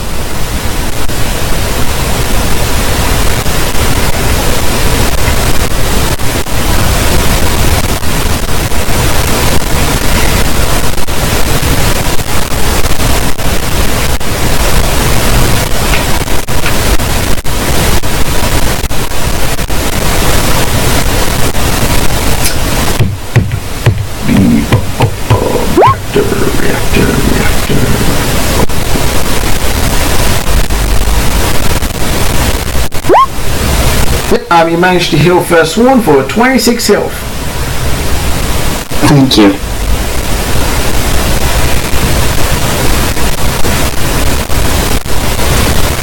Okay, and it is Emil's turn.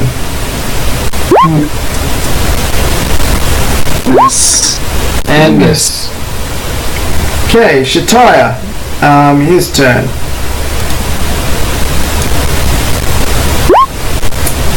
First one misses. Second one hits for 17 plus 17, that's 34? 34? Yep. Okay. Minus 30. Oh, come on, work damage, stop flickering. There we go. Minus 34. There we go. He's starting to gush blood out of his leg like you wouldn't believe. And 34, that's 15, 16 health back. Plus 16. There we go. Shataya's basically fully healed.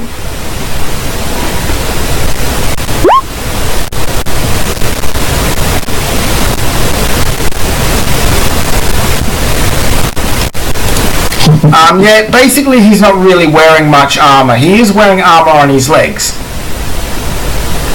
but it looks more like closer to leather armor.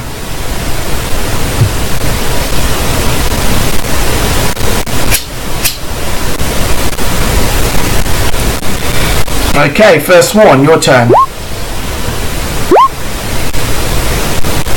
That's 1, 2, 3, 4 hits.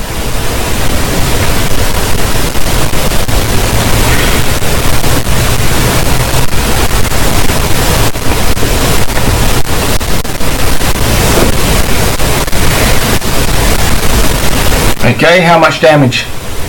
22. 22? No, 23, sorry. 23. Yes, you managed to slash him across the face and throat, and he falls to the ground. He then crawls a little bit this way, reaching for his wife, and then he passes out and dies. That's so sad. Why did you have to describe it like that?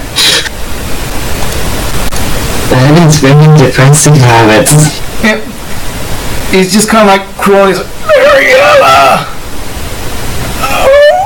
And he's dead. Is she actually conscious enough to know and see his death?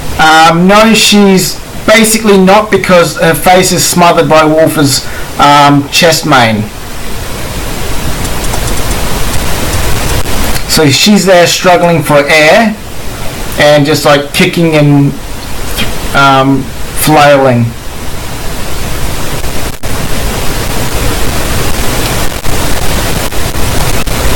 It is a little bit of a bitch. Yeah, well, it's Wolfer's turn. I instruct him to lift up a bit so that she can see Bruno. Alrighty, roll us a d20.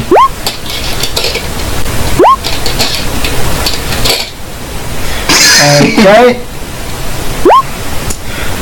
Yep, you managed to do that, but she's still completely pinned. She kind of moves her head to the side to get a gasp of air, and then she sees like the bleeding, broken, and half mutilated corpse of her husband, and she screams in terror. I'm not going to do the voice because my throat already hurts too much. Yeah, no worries. But it's kind of like, Frodo, no!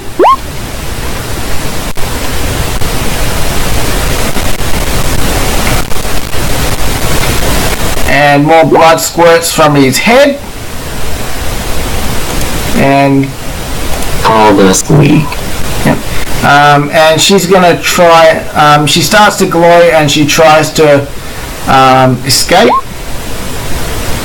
but she fucking fails. Crit fails again, and basically her own magic kind of blasts back into her face and blinds her.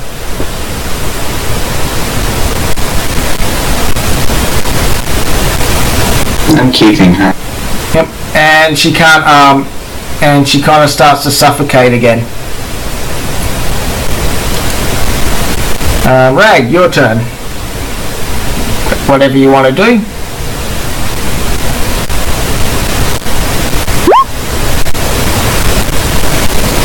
So, Climb on the train's body. so you stand on his back.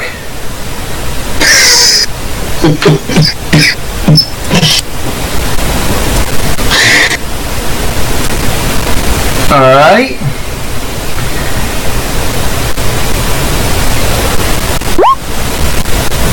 Okay, you start trying to bounce on there, but all of a sudden you get too much of a bounce. You fling back and hit this pillar, and you hit the back of your head. And you take 11 damage.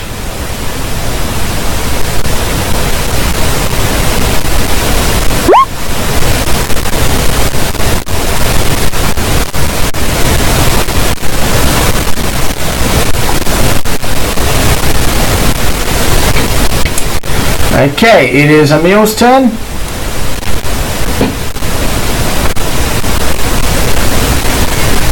Alright,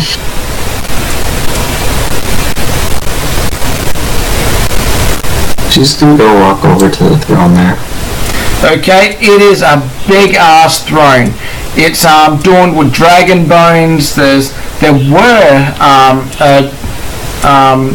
jewel encrusted dragon skulls there at one point, but at the moment they're just skulls with embedded like missing like holes in them. Yeah, those skulls. Was that?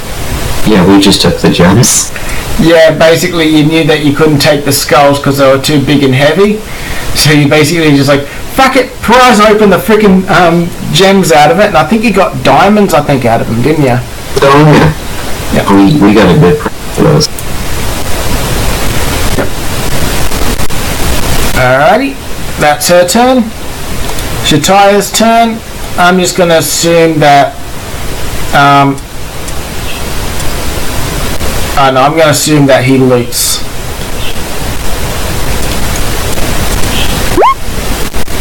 And yeah, he doesn't find much besides the giant club.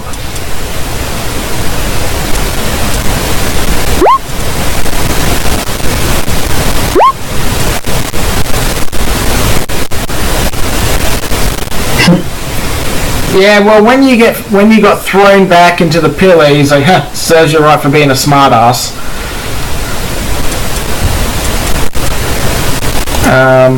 Either way, that's his turn. He manages to find the giant club. Shatai can barely lift it. This thing's close on to about close to 100 kilos.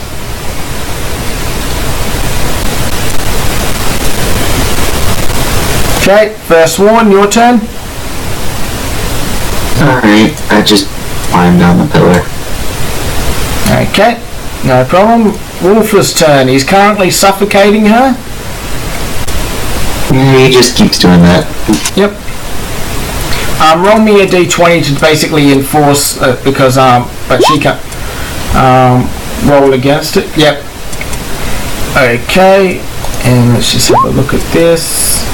If she can't escape on her turn, she will pass out. Okay. And it is her turn. Let's see how she goes. 13. Roll us a d20 plus strength. 19. 19. Yep. You hear choking and gargling come out from her, and then she stops moving. Wolfer stands up, and she's foamed at the mouth a bit, and she's unconscious. Combat is over. Alright. Let's search this guy then. Okay. Well, the guy's already been searched. You found the giant club. Nothing else? No, you find a weird earring. I take it. What? So yeah, just basically put on their Frugal's earring. Okay. I mean, unless you want the earring, Sushi.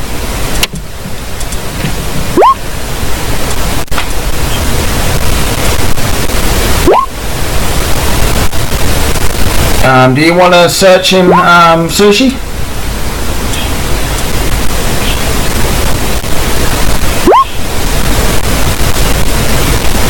You find a smelly sock.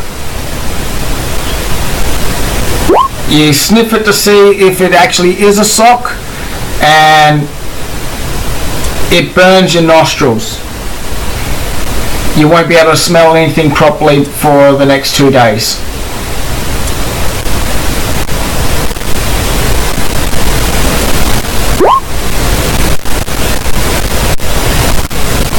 The sniffing kind.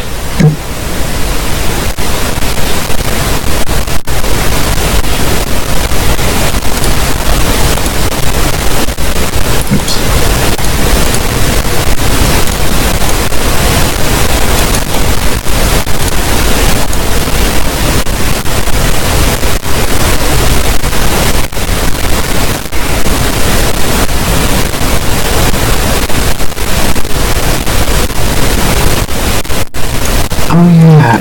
Okay. I needed to... Can't remember her name anymore. The blacksmith.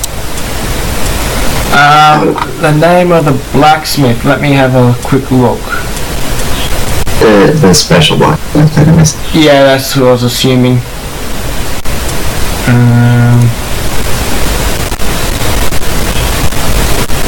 Where the fuck is she? I had her. I swear, I had her. That's not her.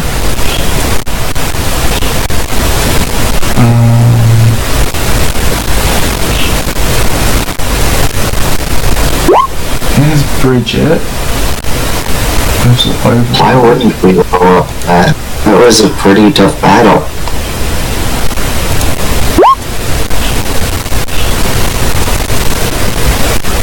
We went through a whole prison, a whole bunch of guards, and also a prison warden that nearly killed me.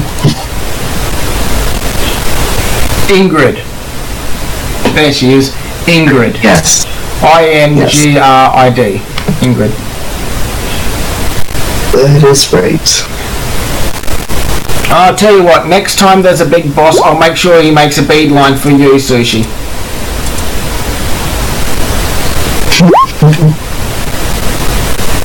So, because Frugal kind of had a vendetta against me because I killed his son. And you drew aggro right at the start.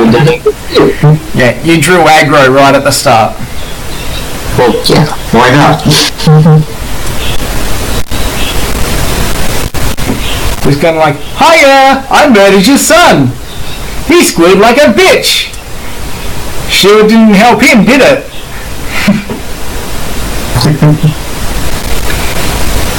You know that awesome magic that you taught him? You? It's like, you know that awesome defensive magic that you taught your son? Didn't do shit against me, did it? Fucking Ruby and a fucking 3 crits in a bloody row. Yeah. Well, those 3 crits wouldn't have worked though if we didn't have the fact of shadow magic on our side as well. Yeah. We only just barely got that opening. Yeah. Those 3 hits did the 3 hits did the kill. Yeah, but you without that magic. And you shattered that awesome friggin' weapon just to friggin' get through. You shattered your warhammer. Yeah. But the Morning Star is much better now. The what? Oh yeah, the Morning Star. I don't know, when you equipped that Morning Star, you turned into not being able to hit shit. Yeah, you got better with it. Remember rescuing the Worm Girl? I think he only made like 3 hits that entire time. Yeah, 2 hits, sorry. And I think he made like 25 attacks or something. It was a massive amount of attacks. Alrighty, what else? Do you want to search anything else?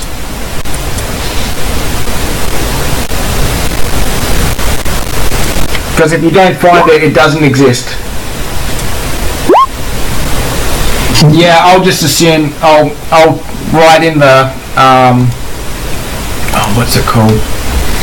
In the party icon what you find on them.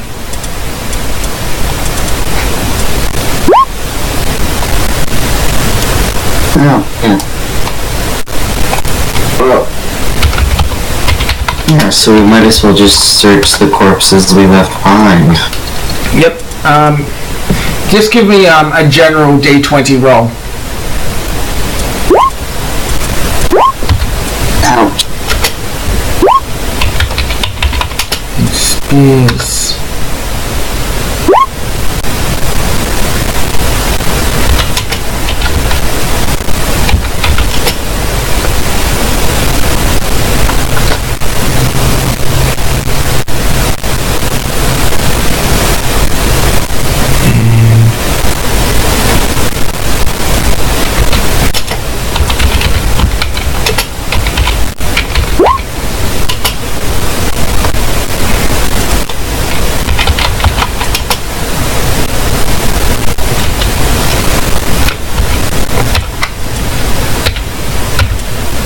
Okay, during that entire looting process of looting all the dudes around, you managed to find 8 normal spears, 2 plus 3 spears,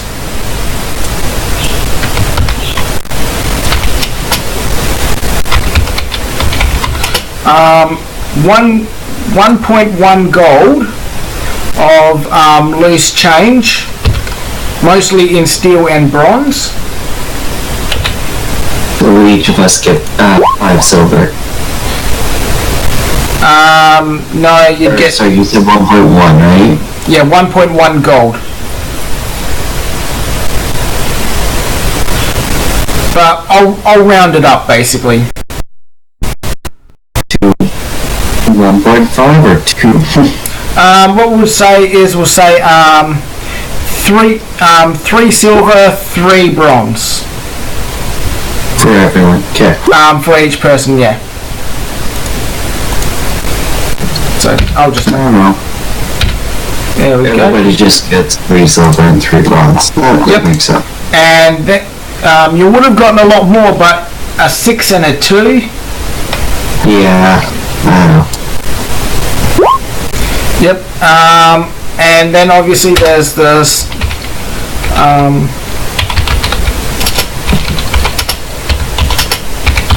the Soul Gem of Light you find on Miguel. But yeah, you'll have to search her to see if you find anything from Mariella. Yeah, well, let's see what...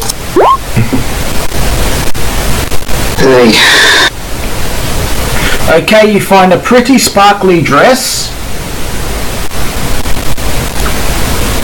You really want this? Yep. And a platinum wedding ring.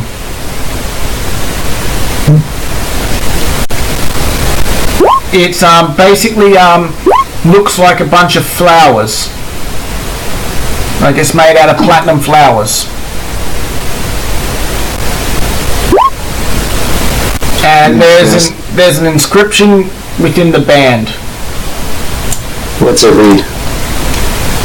To my one and only love, you're the only one that managed to accept me. God damn it, Lavitz. You're making me sound like a monster now for what I've done. You are a fucking monster.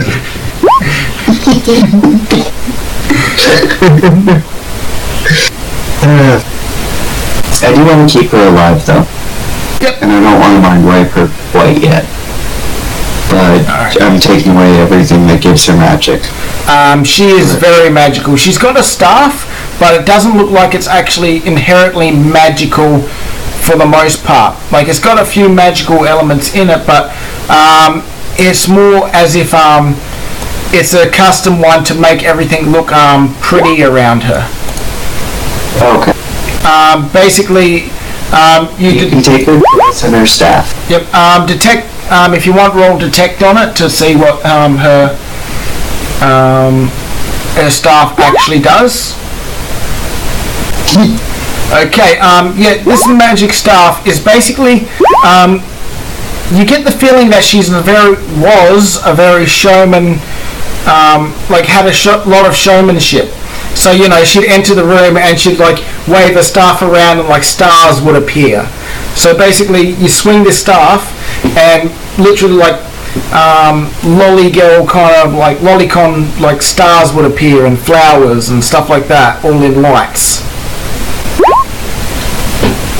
So basically it's like a morale booster. You know, she'd enter the room, there'd be guards there, she'd be like, hello everybody, and she'd swing it, and then there'd be like stars and flowers, and it'd make her look like really cute, like she used to play up the whole cute angle. That you can have it. Yep, so yeah, it is like a Sailor Moon wand. And yeah, you actually tell that, even though it looks like it's a wand that's actually, a staff wand that's actually designed for showmanship, it actually is a very expensive wand slash staff, and it looks like she's maxed out the magic on it for showmanship as opposed to actually battle stats. Beg your pardon? It's not for like magic boost, it's more for just showing off. Yeah, it's been maxed out with you know, for showing off. Yeah, still, I already said Sushi can have the wand and the clothes. I will be taking the platinum ring though. Yep. The clothes have got a similar enchantment on it, so they kind of shine and radiate light.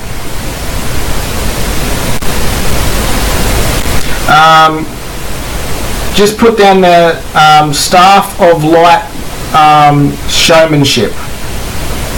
So, and put their +5 to showmanship.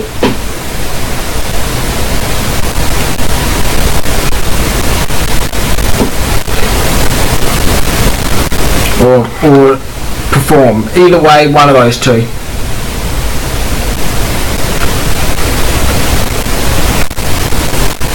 Okay.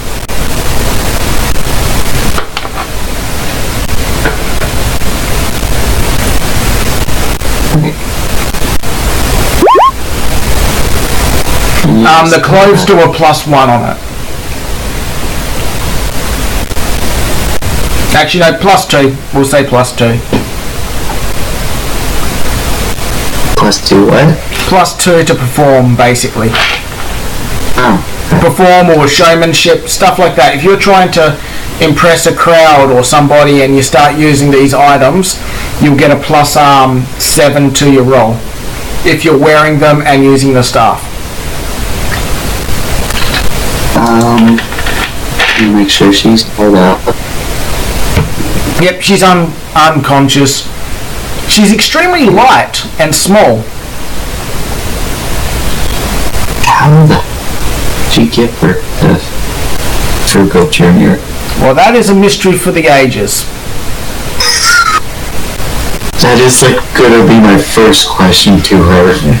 It's like, how the fuck could you stand that cock? How did you make this? Anyways. Yep. The clothes are +2 to perform / showmanship, and the staff is a +5. Nothing too special about the wedding band itself, or? Not that you can tell at the moment. You can roll a detect on it if you want. If not, you'll have to get it identified. Yeah, roll the 7, no go. Yep.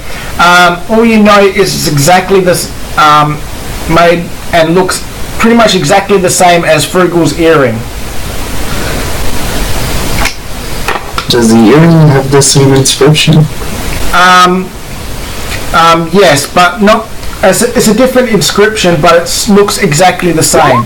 But since Frugal was so big, you actually couldn't tell when he's wearing it that it actually was a bunch of flowers and whatnot. If you want, roll us to see if you can read the inscription.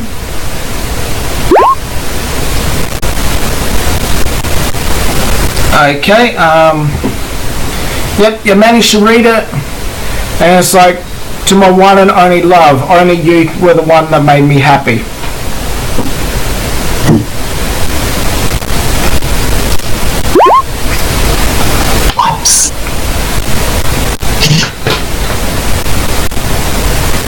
And there's a bit of extra text, but it's been rubbed off basically. Just wear and tear? Wear and tear, yeah.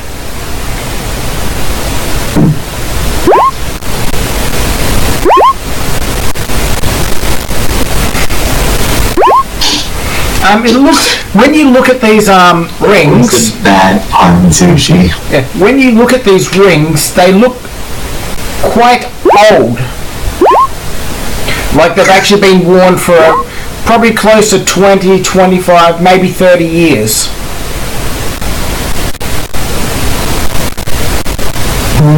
I just ruined a 30-year-old marriage, oh well.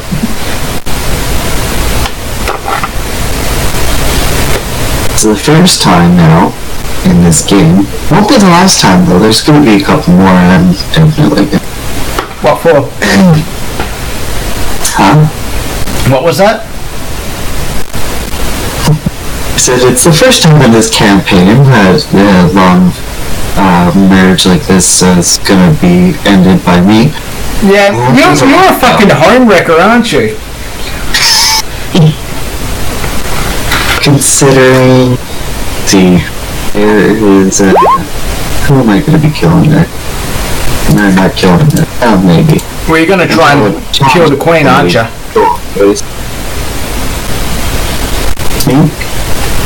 You're gonna try and kill the queen, aren't you?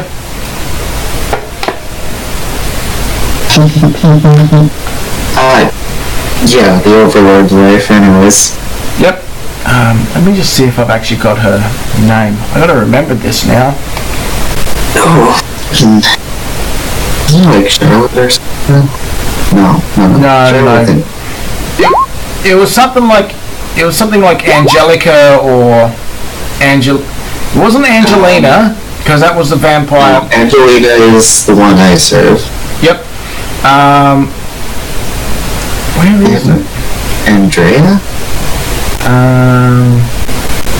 Angelica? No, Angelica's... Yeah, I know what I'm gonna do. I'm just gonna go to the freaking wasn't it Marielle? Was the wife's name? Mariella is the name of Frugal's wife. Yeah. It was Cassandra. Cassandra, right.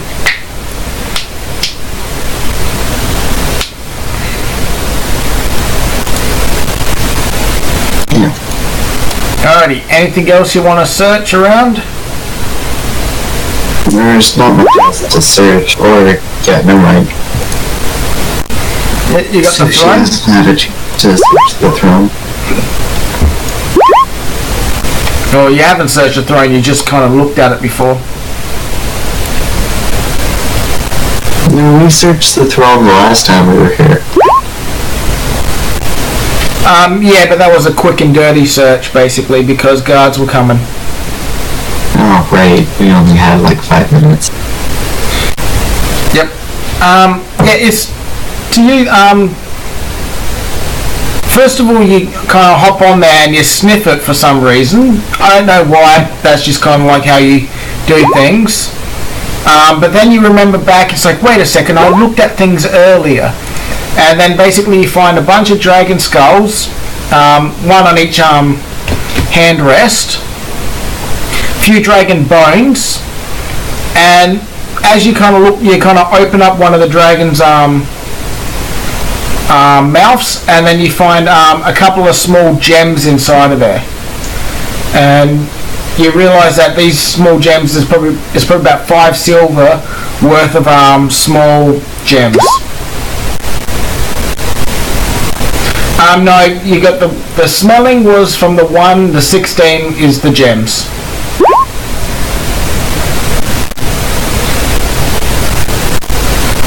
But your nose is abnormally brown at the moment. But you can't tell because you can't smell anything.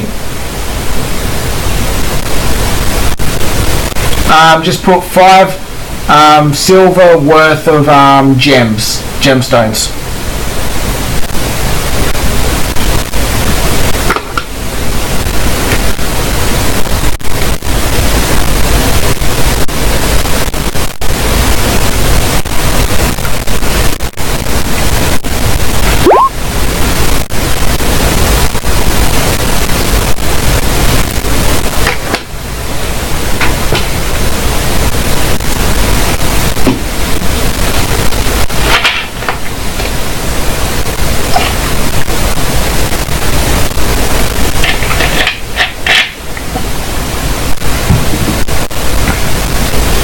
And I'm wondering if Shatire would have searched anything.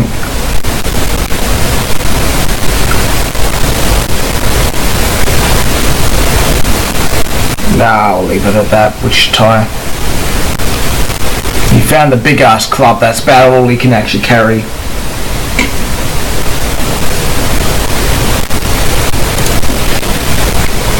Okay, are you guys done in here? Yeah.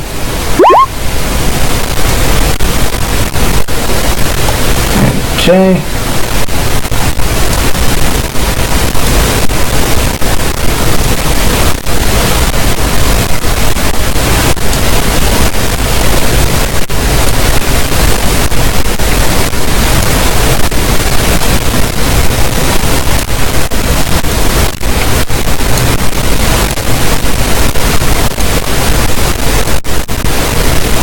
There we go, back to the market, the main hub.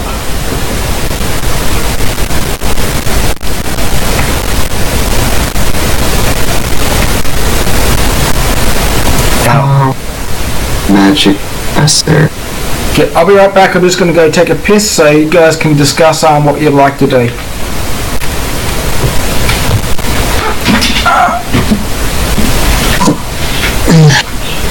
What is there we could do?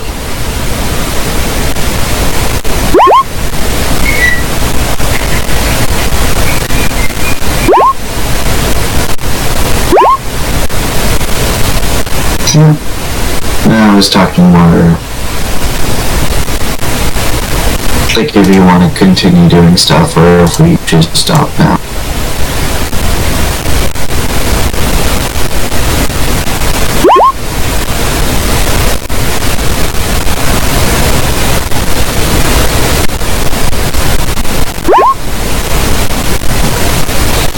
Fair enough.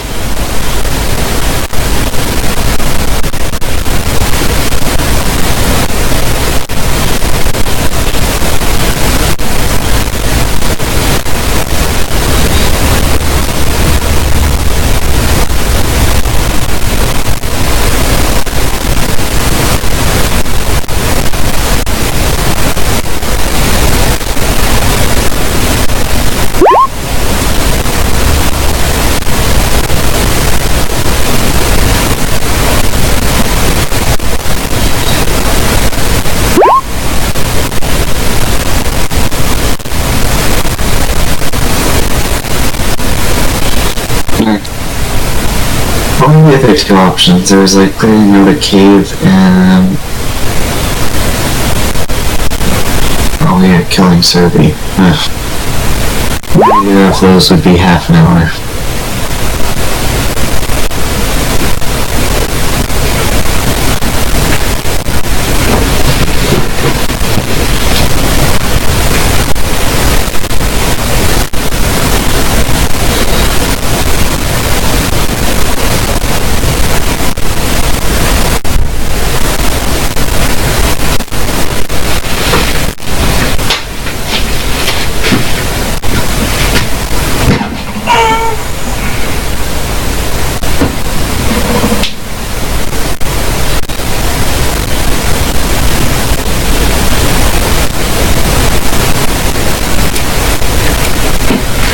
Okay, I'm back.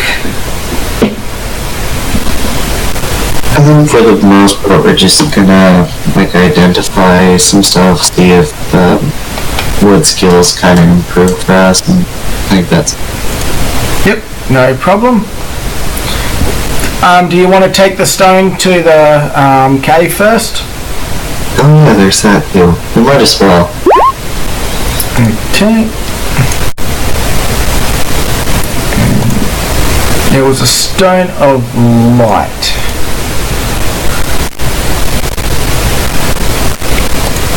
How many more do we need? Let me just have a quick look. I've got to look at the...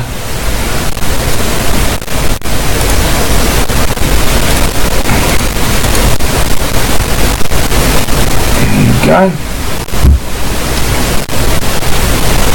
Okay, as you approach it, this light stone rattles in your hand. It flies up towards it, but then it flies back into your hand. Why? Roll us a detect.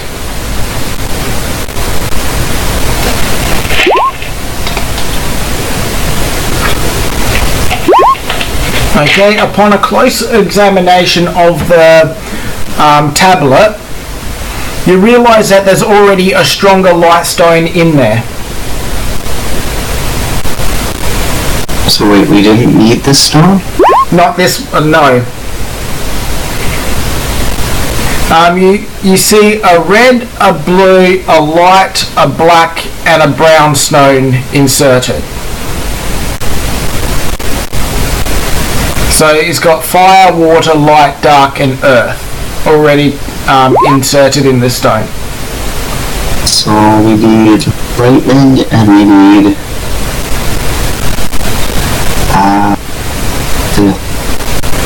you need a wind stone, which is green, a divine stone.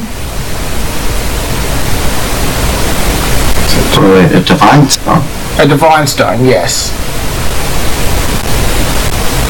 You know for certain that, well, you're pretty sure that Survey had one of them under his armour when you fought him. Okay.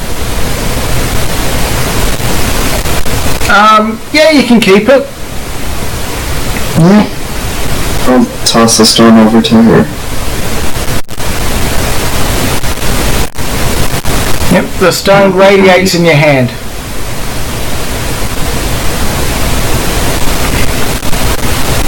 Use more divine light.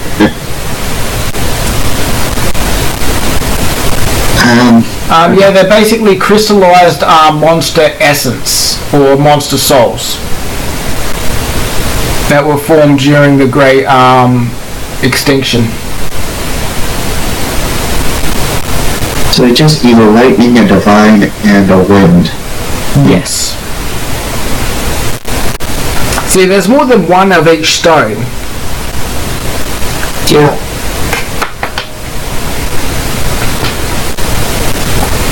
And the stronger one takes precedence in the ritual. Makes sense.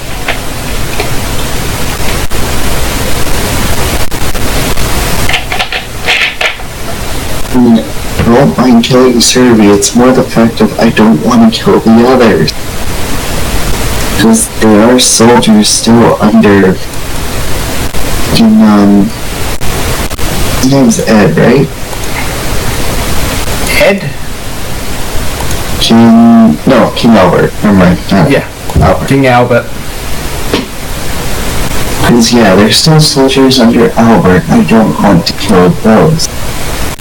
Not to mention, if you destroy that fort, that is like the barrier that stops South Cerudio from attacking North Cerudio directly.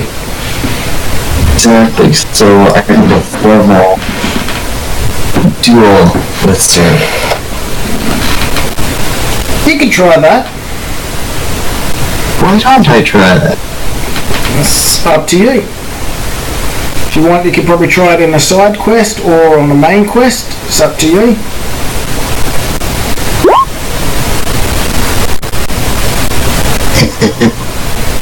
No, I'd basically be doing, if you went out there and did Carmel dancing, people would be like, oh, nice! See, I'll just use my plus 6 speed draft. Like if you do any kind of performance that you try to do, that will kind of help. It won't help in convincing, but it will help in performance. So with it, you can basically become like a street, well, not street vendor, street performer, and people would chuck your shekels. No, the soldiers that are under Survey's command, they're monster haters too, aren't they? Not all of them. Most North Saudio ones, they don't really like monsters, but they're not openly well, with monsters they kind of are, but with demi-humans they're not. It's just that most veteran soldiers that have been soldiers for more than 10 years remember the demi-human war, where there was like a demi-human rebellion which caused a lot of deaths. And that's why a lot of soldiers moved with Emperor Dull, because he was the one that stopped the demi-human war.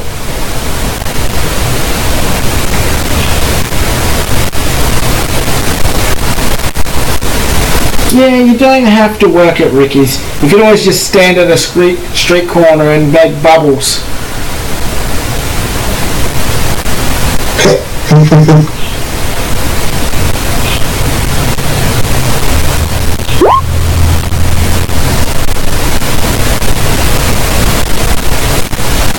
Yeah, your water mastery has not gone up, but it remains at level 3.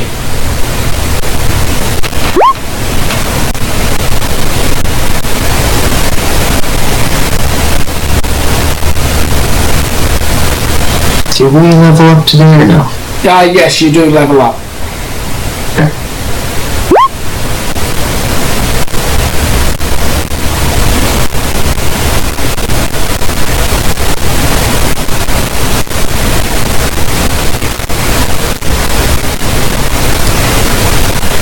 That's what you got. That's all.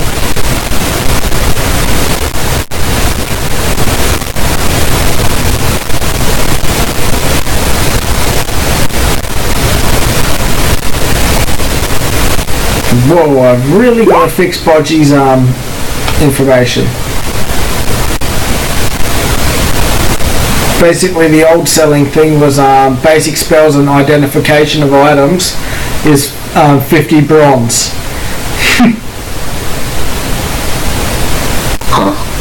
So I've got to fix that. And yeah, I'm pretty sure it's my dexterity to cast spells. Yeah, mental dexterity is where you can cast spells from an extra appendage, i.e. tail, foot, mouth. If you put it in mental dexterity, yes.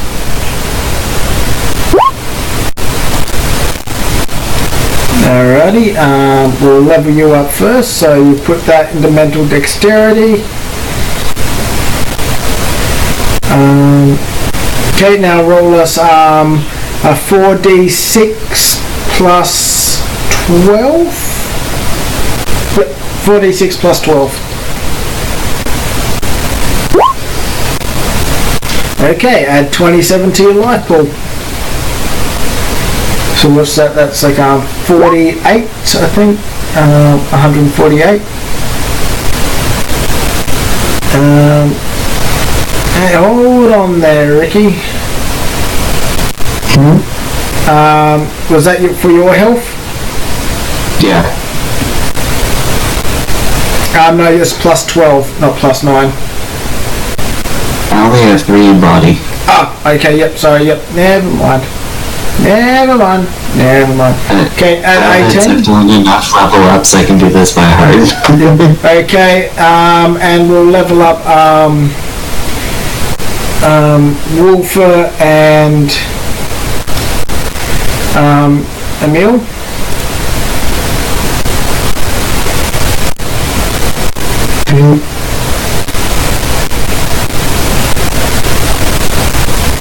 So where'd you put your extra point? I put it into mental skill. Mental skill? Yep, no problem. I thought you already had one in that. No. Huh, okay then. Okay, No, that will add to all your non-combat skills. So everything from performance to opening locks or breaking down stuff or stuff like that. If you're trying to do anything, mental skill is what's going to give you the boost.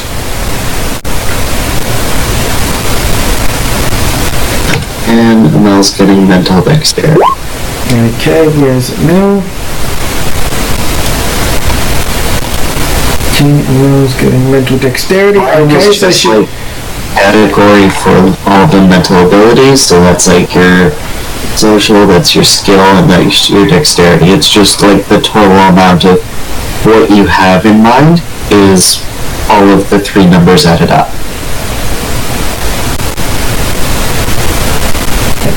Exactly.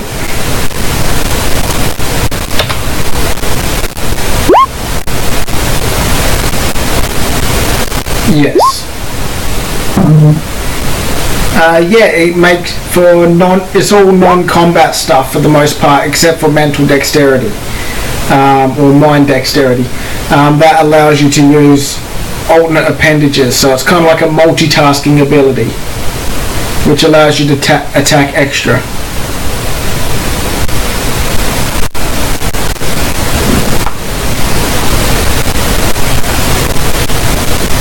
Oh, that makes my speechcraft a +7 then. For what? For any speechcraft? No, you get a +3 on your speech.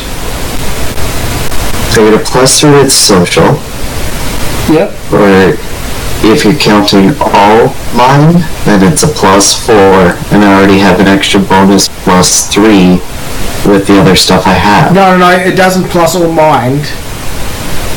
It only pluses your social. So it's still only a +6. Got it.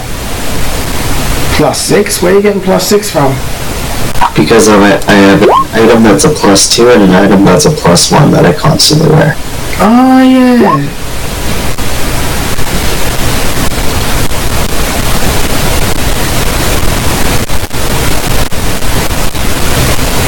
Yeah, only certain things run off mind.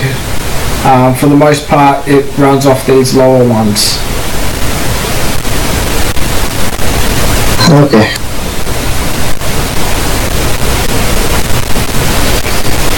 Like basically, if someone's trying to fuck with your mind, it will be you'll get plus from mind, as opposed to social or skill or something like that. Okay, I gotcha. But if someone's trying to convince you, it will be social. Or if you're trying to convince somebody else, it'll be just social. Plus, Woofer leveled up too? Yes, Wolfer has leveled up. There's Wolfer. So if I +1 his utility, does that boost like his enchantments, or is it better just to toss it into power?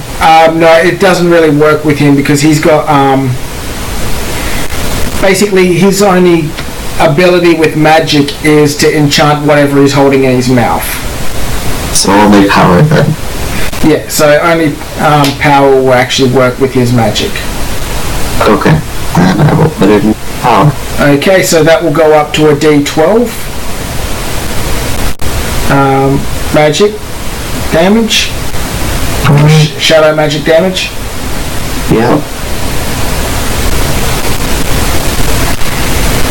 And we've still got to roll for Emil's life. I already did. 9. Oh, okay. And for Swans, not for Swans, Wolfers, which is a 4d6 plus 30. 4d6 plus 40. Yep, sorry, 40, yeah. Yep, sorry. It's okay. Yeah, I try to explain myself as best I can. I'm just not great at explaining a lot of the times. Fuck, that's a shit roll. Minimalist. On the bright side, at least you're over 200 life now. Yeah, it's...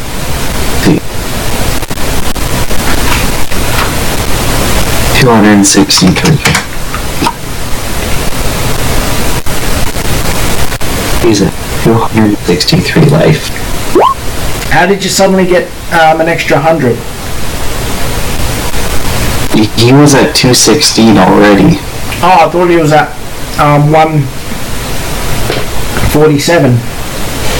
156 is what he was sitting at because of the damage he took. But no, 216 was his max health. That was after level ups, as well as mutation. Yep, that's right.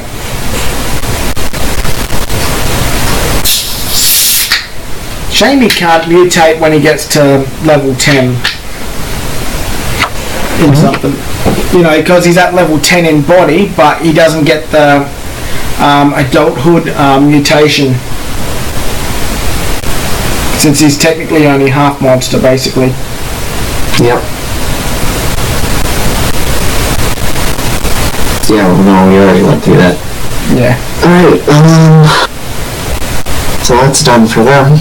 Okay, now you can head to the market. I want to get those rings appraised. Yep.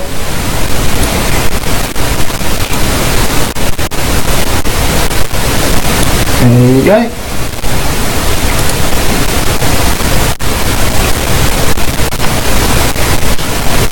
It certainly is. Wolfer, don't fuck around. Wolfer doesn't fuck around when it comes to health.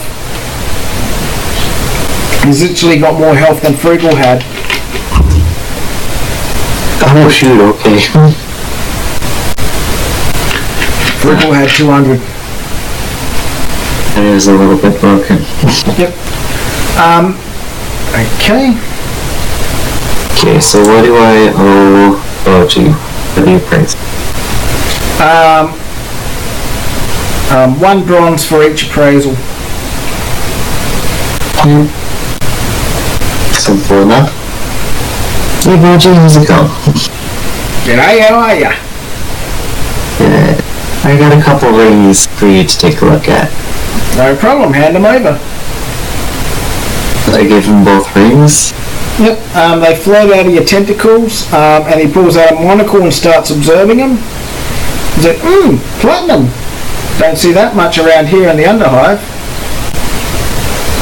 No, I got these from important people. Yep, basically observes them and he's just like, they're basically, if you put these rings on, it serves as an emotional link between the two of them. So if you wear them and another person wears it, you can feel each other's emotions.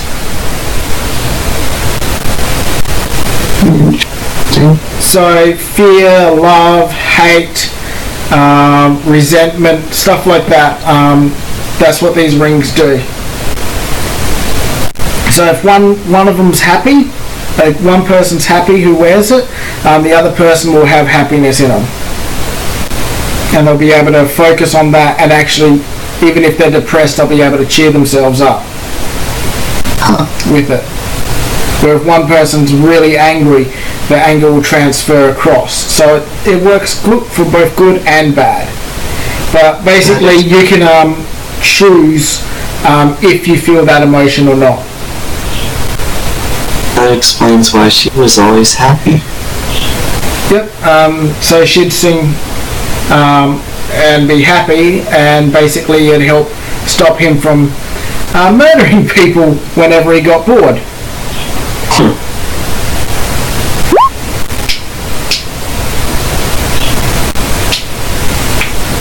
What? Yep. And basically when you told her that you basically murdered her son, that anger kind of transferred across, and that kind of boosted his anger to an extreme level. Yeah, that makes sense. And that's why she was angry as well.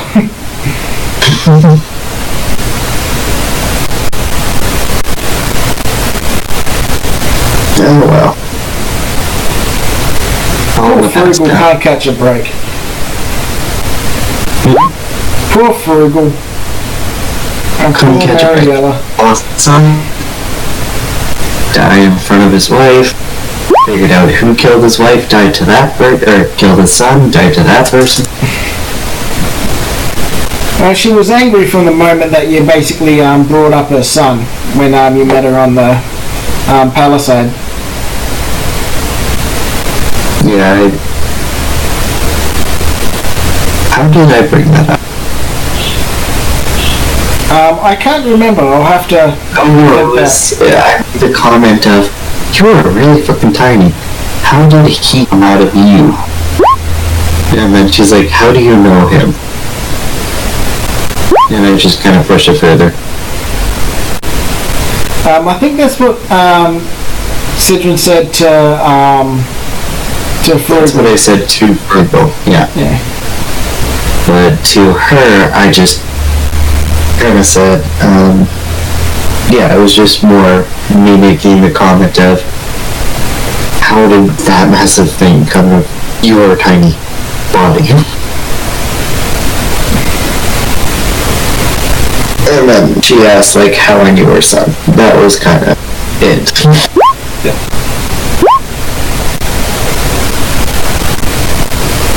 I didn't bring up any holes.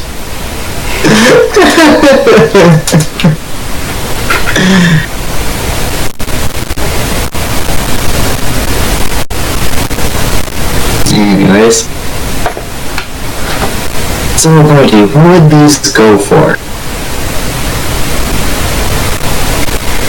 He says he'd probably pay a gold for each of them, but you'd have to actually you'd have to sell it in the upper hive because he does not have 2 golds worth of money on him. Yeah. So in the upper hive you might get a bit more, but for the most part that's the maximum amount of money he could wrangle up to pay you. Oh, I'll take a look and see what I can find. And he's still trying to wrangle up the money for the skull, but for the most part, people keep dodging him. Because getting money out of nobles is like trying to get blood from a stone. Well, if you want me to bash some skulls, I can do that for you. Yeah, I don't. He says you probably aren't strong enough to take on a noble.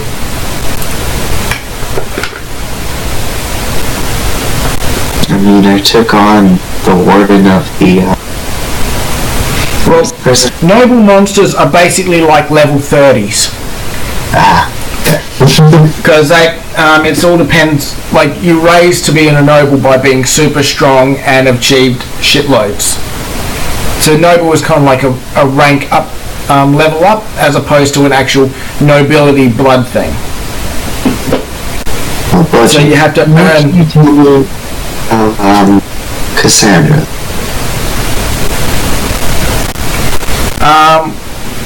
Like Cassandra. Which one was Cassandra? Oh, that's right, the queen. Is says that she's very strong, wields a holy weapon, and in all the years of the Overlord taking wives, she is definitely his favourite. What makes you say she's his favorite? Well, 1, she's been around for many years. 2, he hasn't killed her. And 3, he listens to her suggestions. If he doesn't care about his wife, he doesn't give a shit. He'll just do his own thing. But if he actually gives a shit, he'll actually listen to her and take her advice as almost gospel. And he does that with her. Interesting. And she acts on her own then? A bit, but most times she's by his side, for the most part. She's actually quite protective of her husband. Interesting. Even though she seems a bit indifferent for the most part, that's all he really figures that she seems indifferent towards him, but he seems very loving towards her. Could I request an audience with her? I kind of want to talk to her before I do anything more. He's like, yeah, I don't have that amount of power. You'll have to go to somebody else to, you know. I was talking to you. I wasn't talking in game. Oh, sorry, I thought you were talking to Bodgy. Yeah, you'd have to probably either go to, what was the worm chick's name? I had it here a second ago. Angelina? No, the worm chick.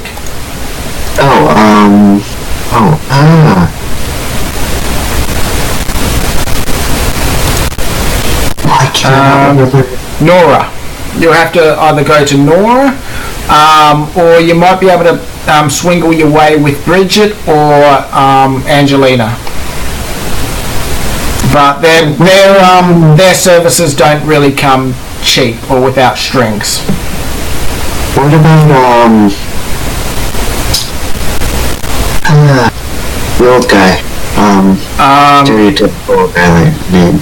I know the dude's name. I literally saw it a few minutes ago, and now, let me just have a look.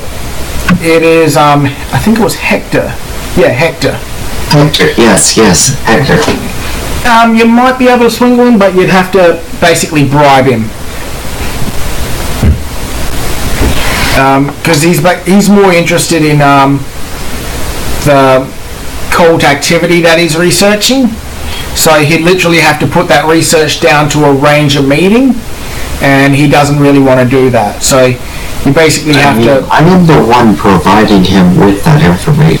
Exactly, so you basically have to bribe him with more cult information in order for him to put down that information and to do that. Still have that charcoal rub I got a while back. Didn't you give that to him? Was it the... No, I gave him the book, I didn't give him the charcoal rub. That's right. That was on the altar, wasn't it? Yes, it was. So that's still in the inventory? Yeah. Beauty. So yeah, you might be able to parlay that for an audience. Or at least something else to get an basically a mission to do in order to get an audience. It will all depend on how much he likes it. Hey, Sushi, is there anything you want to do right now?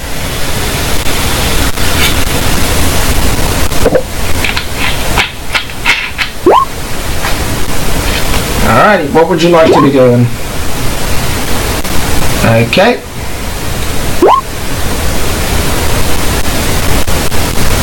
Alright, we'll line up the stuff. If I'd already given you a price, let me know. If not, I'll roll for the prices because the economy shifts in this game quite often.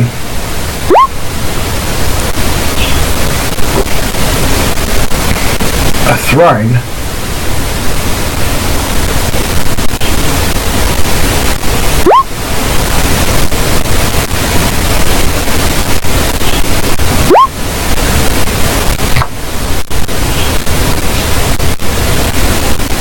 Yeah, I don't remember a throne.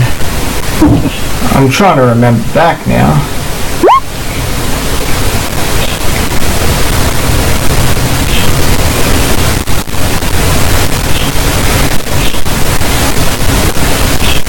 I didn't think you could actually pick up that throne.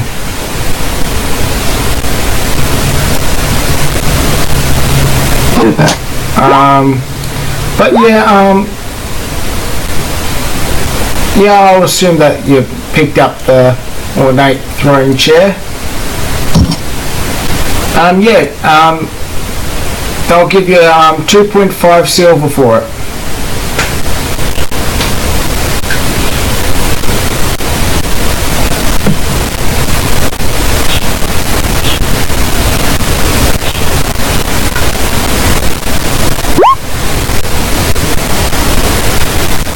Get black helmet.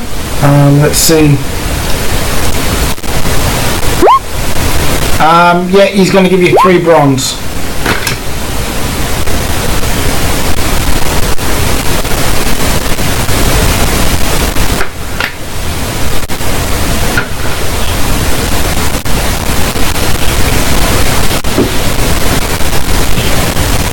So yeah, 3 bronze for the black helmet.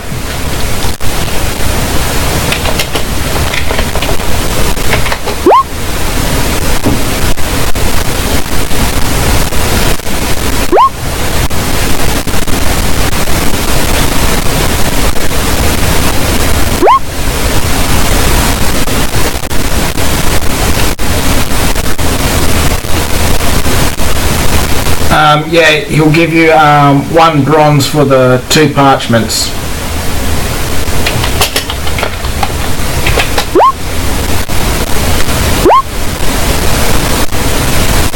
Oh, sorry. 1 bronze, sorry then. 1 bronze for each parchment.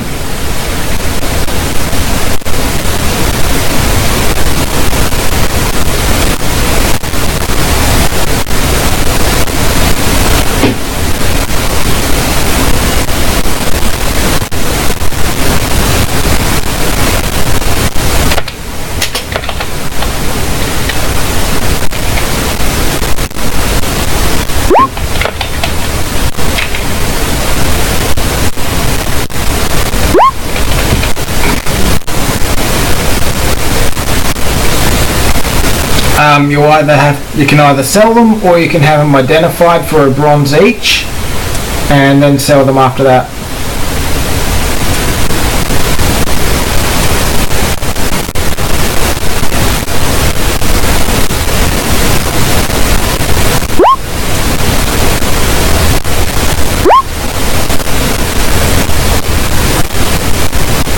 Let me just roll.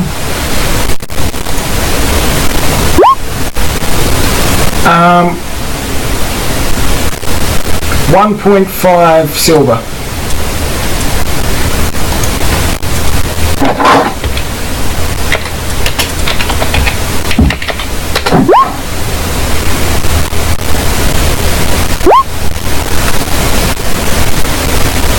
Okay.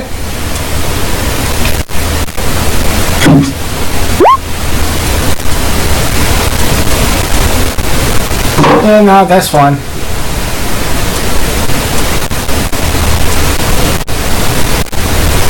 Just remember to keep notes of how much I'm giving you. And remember to take them out of your inventory. As long as you do that, I don't care how long you take.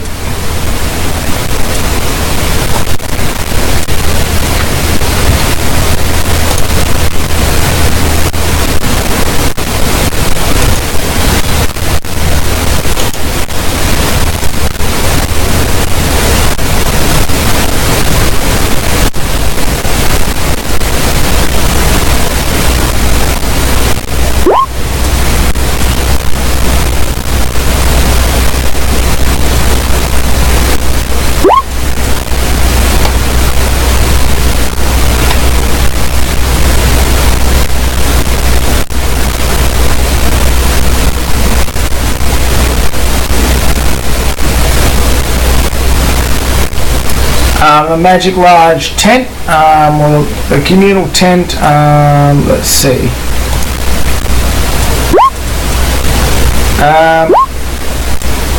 Well, he doesn't really, they don't really want much of it. 6 bronze, that's about how much the best buy you can find at the moment.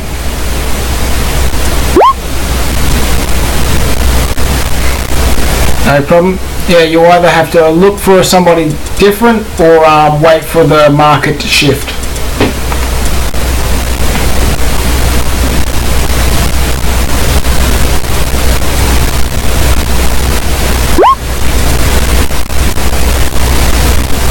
Yeah, give us medium-sized rug.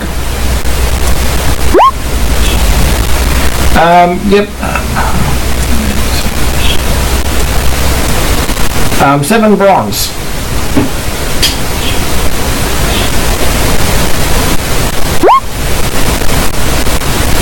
Okay.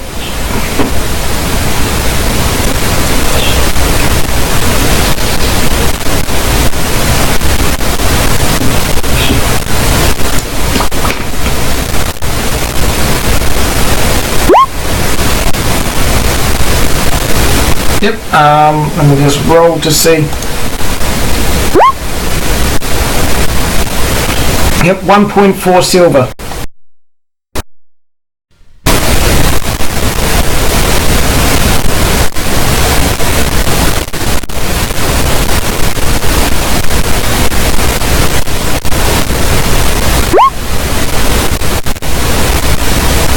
No problem.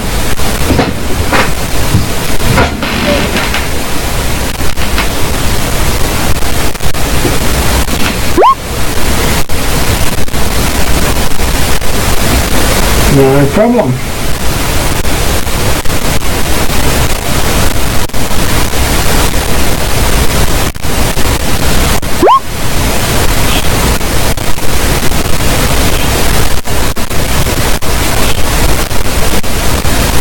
No problem at all.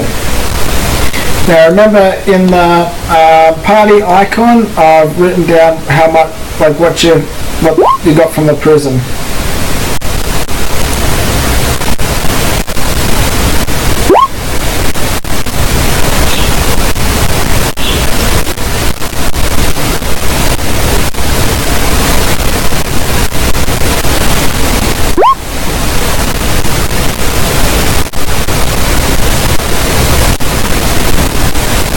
Yep, you want to sell some leather armor? Leather armor was 1 silver, so you got half of that. 5 bronze. Oh wait, no, it's been used. 4 bronze.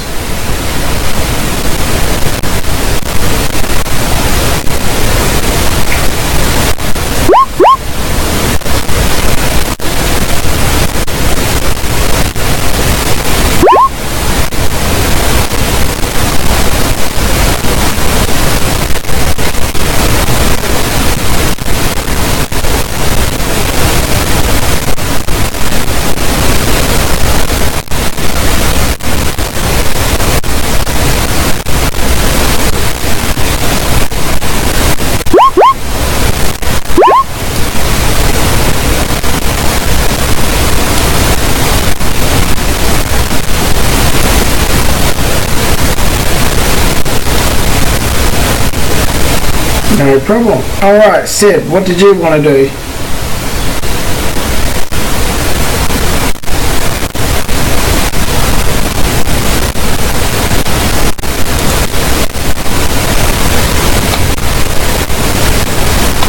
Sid?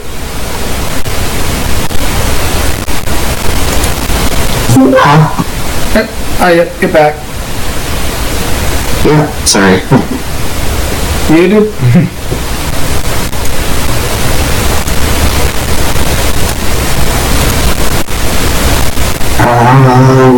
Yeah. Everything's booted up there. Yeah, I think I might as well pick the upper levels, see what I can sell these rings for if I want to sell them. No problem.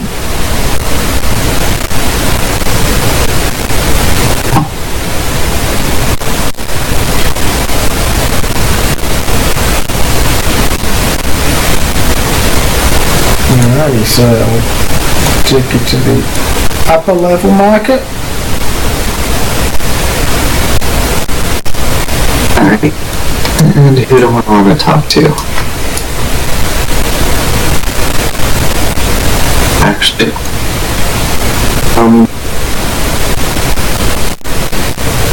items of nobility.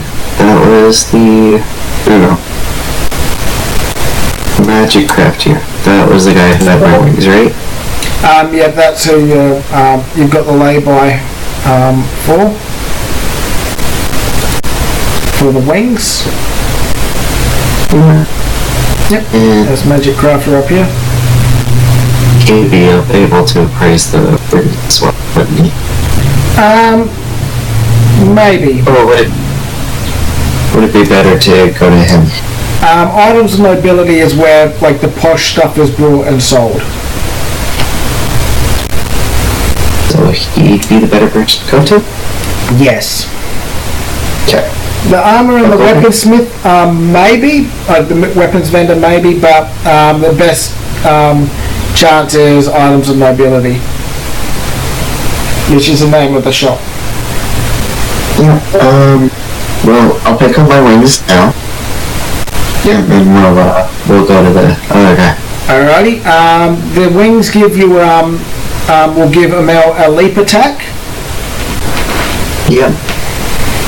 and basically a height, in a sense, a high jump. So basically, she'll be able to leap 15 feet into the air, and basically do a glide for the other 15 feet.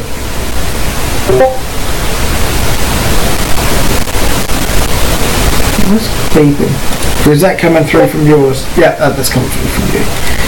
Oh, sorry. No, it's alright. I just thought I was copying the beeping and I'm like, who the fuck's beeping me? It's all good. So yeah, take 1 gold out of your inventory. Yep. Yep. And remember to attach them to a meal. Yeah. You did.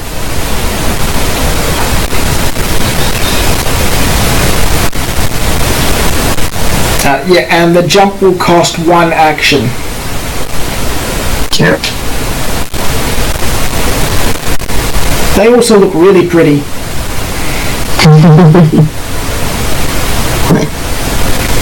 A meal with bug wings.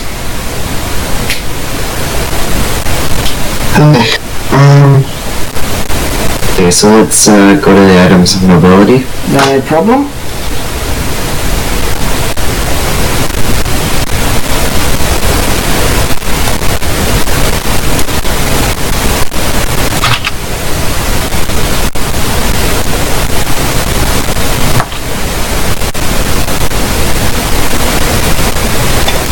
Okay, so what would you like to do there? You see a big half beast behind the thing. He's adorned with many like gold chains and fancy rings and earrings. His horns are actually got like rings through them and stuff like that. Good afternoon, sir. Greetings. What brings you to items of nobility? I have a pair of interesting rings. Would you like to take a look? I'll hand both of them over to him. Yep. There's a soul rings. Very interesting. Don't see many of them down in the hive. Well, I can tell you they didn't come from the hive either. Yeah, I can tell that. The flower design isn't normally big in the hive.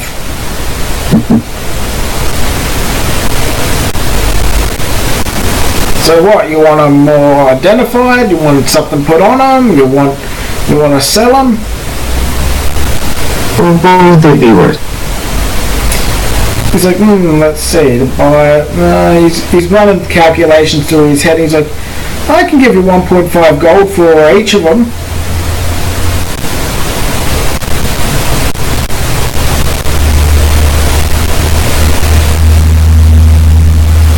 I can do that for you. He says, but singly, it will only be 1 gold.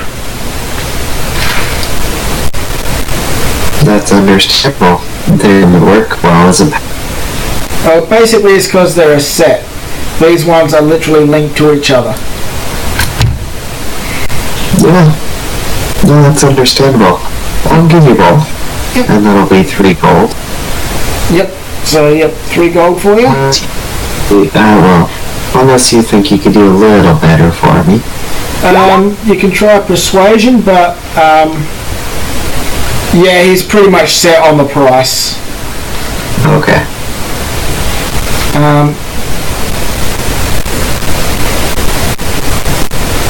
He basically, what he'll do is he'll offer to give a free polish to any ring or jewelry that you have, if you'd like.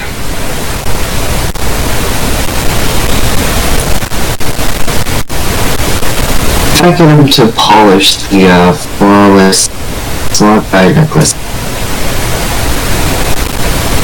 Sorry, you cut out there.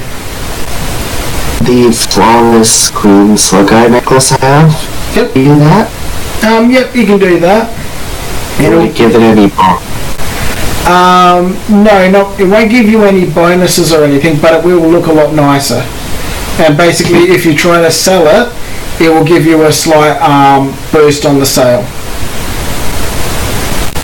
Okay, in that case, I have a steel amulet. And I'm thinking I kind of want to get rid of, but I also want to keep it around for like enchant. Yep. So for now, I'd like that polished.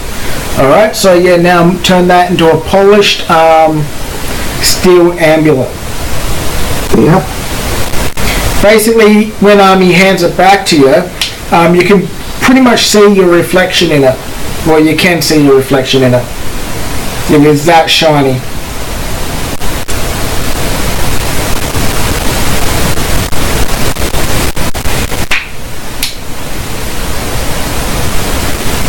Okay.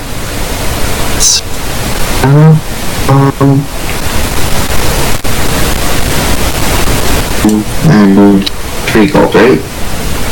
Yep, 3 gold and a polished steel amulet. Good. Now, what I want to... I have a defined staff. Who would I want to go to about selling? Not many people want to go near it because you've got a resistance to divine, but anybody who doesn't have a resistance to divine will actually get burnt by the staff. Only someone who's below 50% corruption will be able to hold it / wield it. Or unless I've got a resistance like you do. All I could talk to about selling it is, why can I never keep a hold of her name? Who are you asking about? Ingrid? Ingrid. My spite. Ingrid. Yeah, she'd be the only one Yeah, she's the only one that can basically hold it, but basically she doesn't usually buy items, she more or less changes items. So, she'll basically break them down to their components and then reforge them into something else. She doesn't really, she's really rich, but she doesn't really give a shit about money, if that makes sense. Okay. So unless it involves blacksmithing, she's fairly one mind. She's actually not very smart. She's just extremely centered around blacksmithing or crafting in general. So is there anybody I should talk to about selling it, or should I sell it up on the surface? Probably, but you could probably sell it up on the surface, but they probably won't give you a lot for it. Like if you're like, this thing really hurts monsters, meanwhile there's a monster holding it saying, it's kind of like someone going, here's a sword, it's really, like a human going, here's a sword, it's really effective against humans. A human just touches it and they get hurt. And people are just going to be like, so it's going to rouse a lot of doubt. Okay. You'd have to really roll a good persuasion check for people not to think that you're just bullshitting. Or just hide as a human. Yeah, you could hide as a human. like I said, that it'd be a big bullshit roll. Okay, for now I'll just keep it, I guess. Yep. But you can have it changed into a different sort of weapon.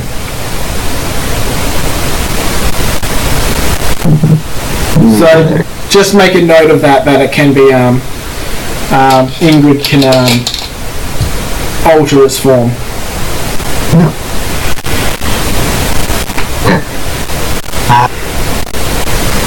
It's mostly the stuff I want to sell then. Okay. I guess the next thing would be talk to Hector. Sushi, are you done? Or is there anything you want to do? Yeah, okay. Okay, ask away.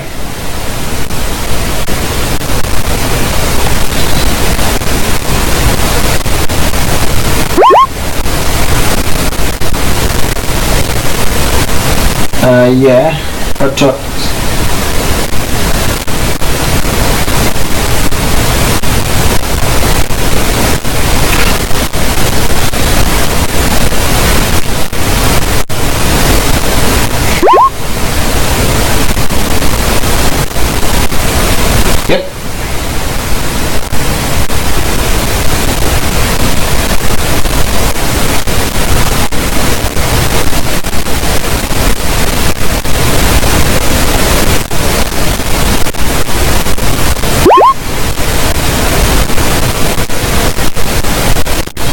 Oh yeah, sure.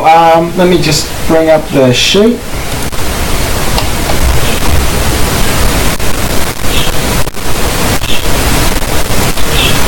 Okay, a standard spear, one-handed, does 1d6 damage. If you hold it with two hands, you gain reach, which will be a 1d10 thing, and you'll have a 10-foot range. And a +2 long spear will actually add to, like, it's actually a lot sharper, so it'll be 1d10 plus 2 damage.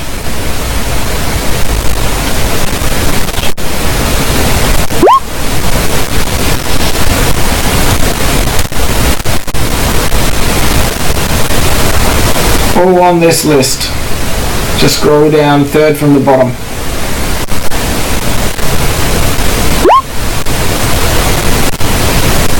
It means with the spear you can reach into the 10 foot away. So basically you have a 2 square reach.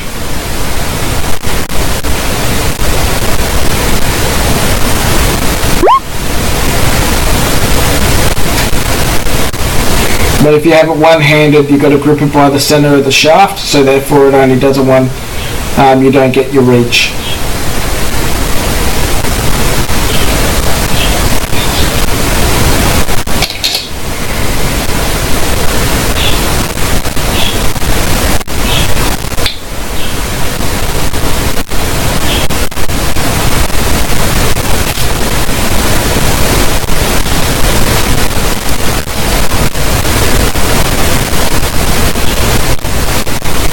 How did you get 3+ spears? There's only 2 left in there, and they're +3 spears.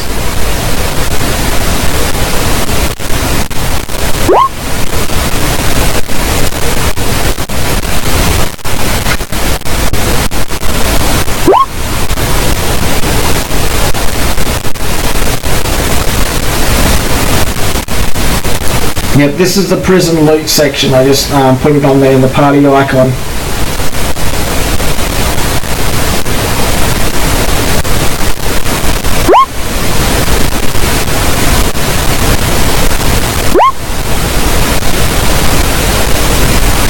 Oh, okay then.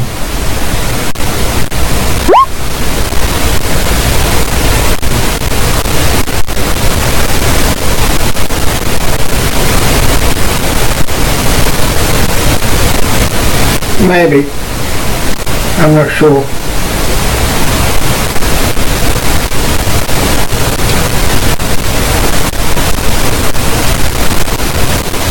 Oh, yep, when you fought the Taboran guards.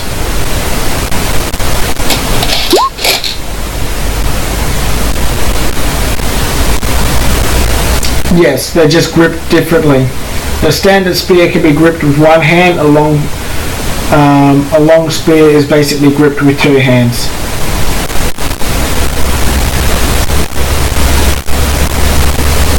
Then you got a short spear, which is different still.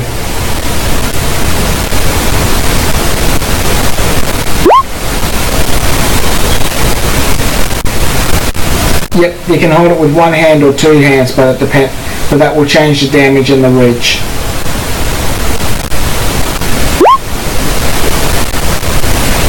That's right on the sheet that I showed you, the weapon list, common weapon list. It has one-handed and two-handed versions. That just pluses 2 to damage.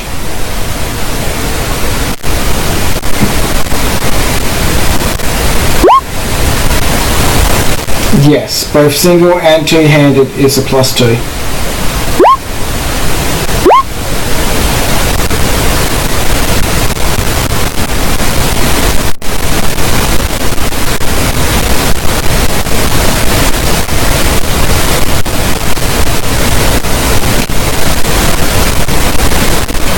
Okay, any other questions?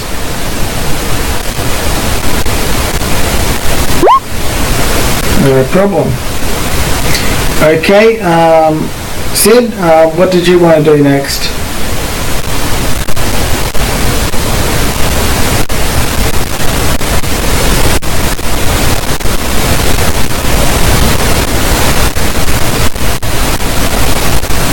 You there, Sid?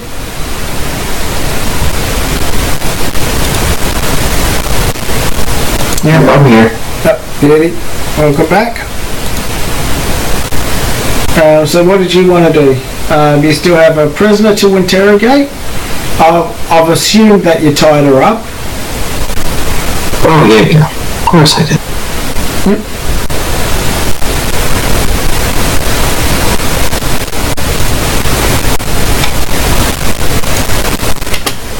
Yeah, that's gonna be a fun interrogation.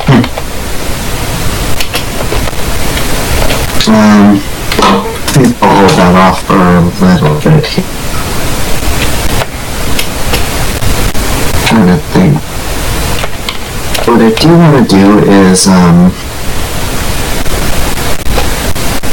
because I have that one blade, that was, it was Blade of Lingering Curse. I wanted those, that to turn into spikes as well. I can't remember how much it was going to cost. Could you click on your thing and just show it to me? Whatever's written on there? I'll have to kind of remember back what the Blade of Lingering Curse was. It was, remember when I got it, Was that when you got it from the cult, didn't you? no, this one was, during the Hive mission after, and it was with the slaves, and it was the one weapon that was used to hurt Jorah. Yep. Ours. Yeah, it's a ceremonial blade called the Blade of Lingering Curse, yeah. Yeah, and it did, like, a lot of damage as well as, like, damage over time.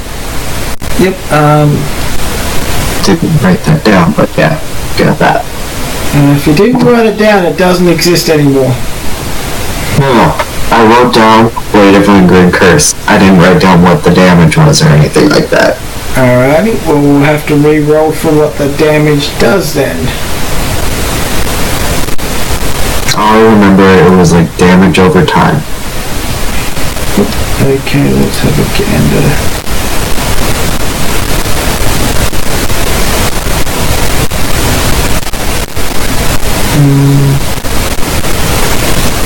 Where is this bastard on this sheet? In the inventory, it's near the very bottom. It's right in front of the stone slab.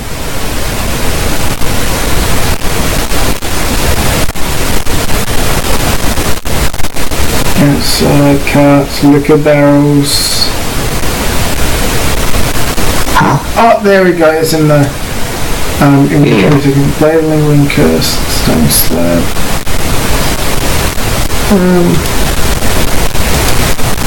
Basically, it will be a 1d6 dagger, and it will do 1d6 like persistent damage, and it will do that each turn. Okay. I was gonna have them blacksmith turn it into spike, Okay. and I couldn't remember how much that was gonna cost. Let's have a look. I'll just roll for it. Okay, it's going to cost you 8 silver to do it. But basically, it will turn one of your it'll basically give you a brand new hook, and it will be your standard damage plus 1d6. But you have a choice. You can either do the lingering damage, which you have to roll to see if it actually connects onto it, so if it actually curses the person, or you can just double up the damage. So they're giving you that choice. Okay, and I only get one spike out of this weapon then. One spike, but you can either be a 1d6 plus curse or 1d12. Alright, can you give it to somebody? Yep, or you can give it to somebody. I'll keep it at that.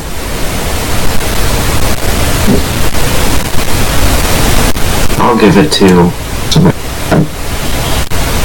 So you cut out there. Yeah, forget about making this then. I'll just give it to one. Okay. Now, I'll have it written down.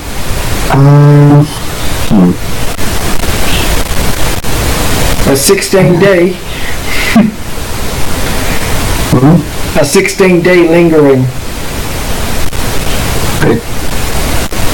I could have sworn I did 1d6. Yeah, but 1d6 plus 16D. Yeah, no. That's okay, I know what it means. Yeah, I'm pretty sure There you we go. know. Okay. Okay, now what would you like to do?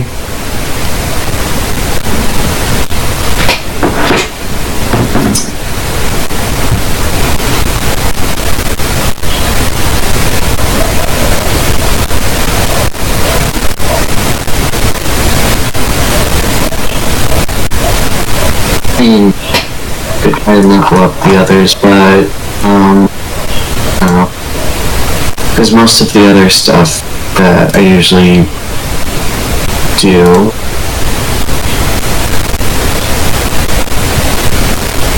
because there's all the house stuff, but that's all solo stuff. Yeah, Yeah, we we can have do that a bit later. I don't think Sushi likes that kind of stuff. But the only other thing then would be grabbing a mission with, like, you do a quick mission if Sushi's still up, or we can Well, talk. I might have to go soon, so I don't think I'll have enough time to do a proper mission at the moment, because it's literally 12:30 in the afternoon. I've been at this for it's almost 7 hours, and I've still got to go across and visit my family for a bit.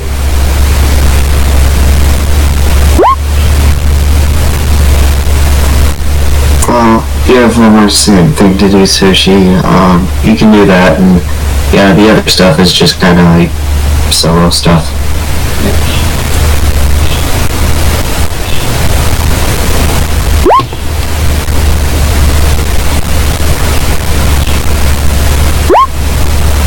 Probably not. Yeah, so just edit the party icon if you're going to swap something around in there.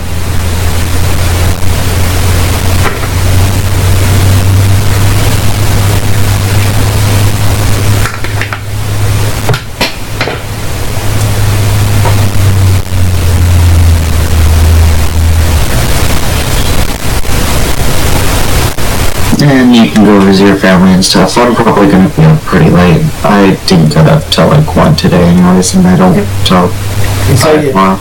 I can come back after that and we can do a solo one and do the finishing touches if you want. Sure. You can do your interrogation and your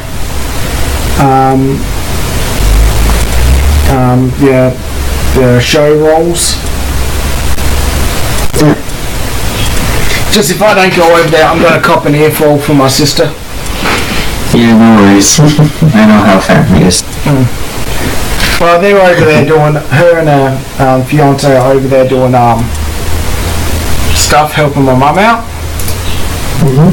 And yeah, if I don't at least try to help, despite me back, I'll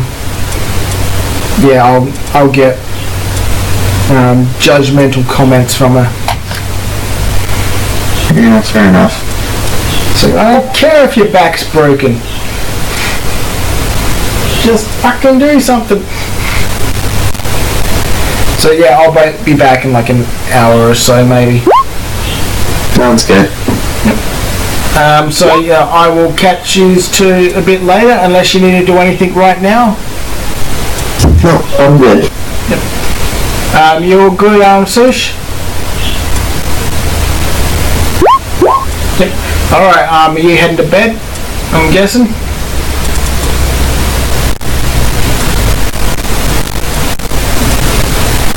So yeah, I will see you, Sid, in about an hour, and I'll talk to you soon, Sushi.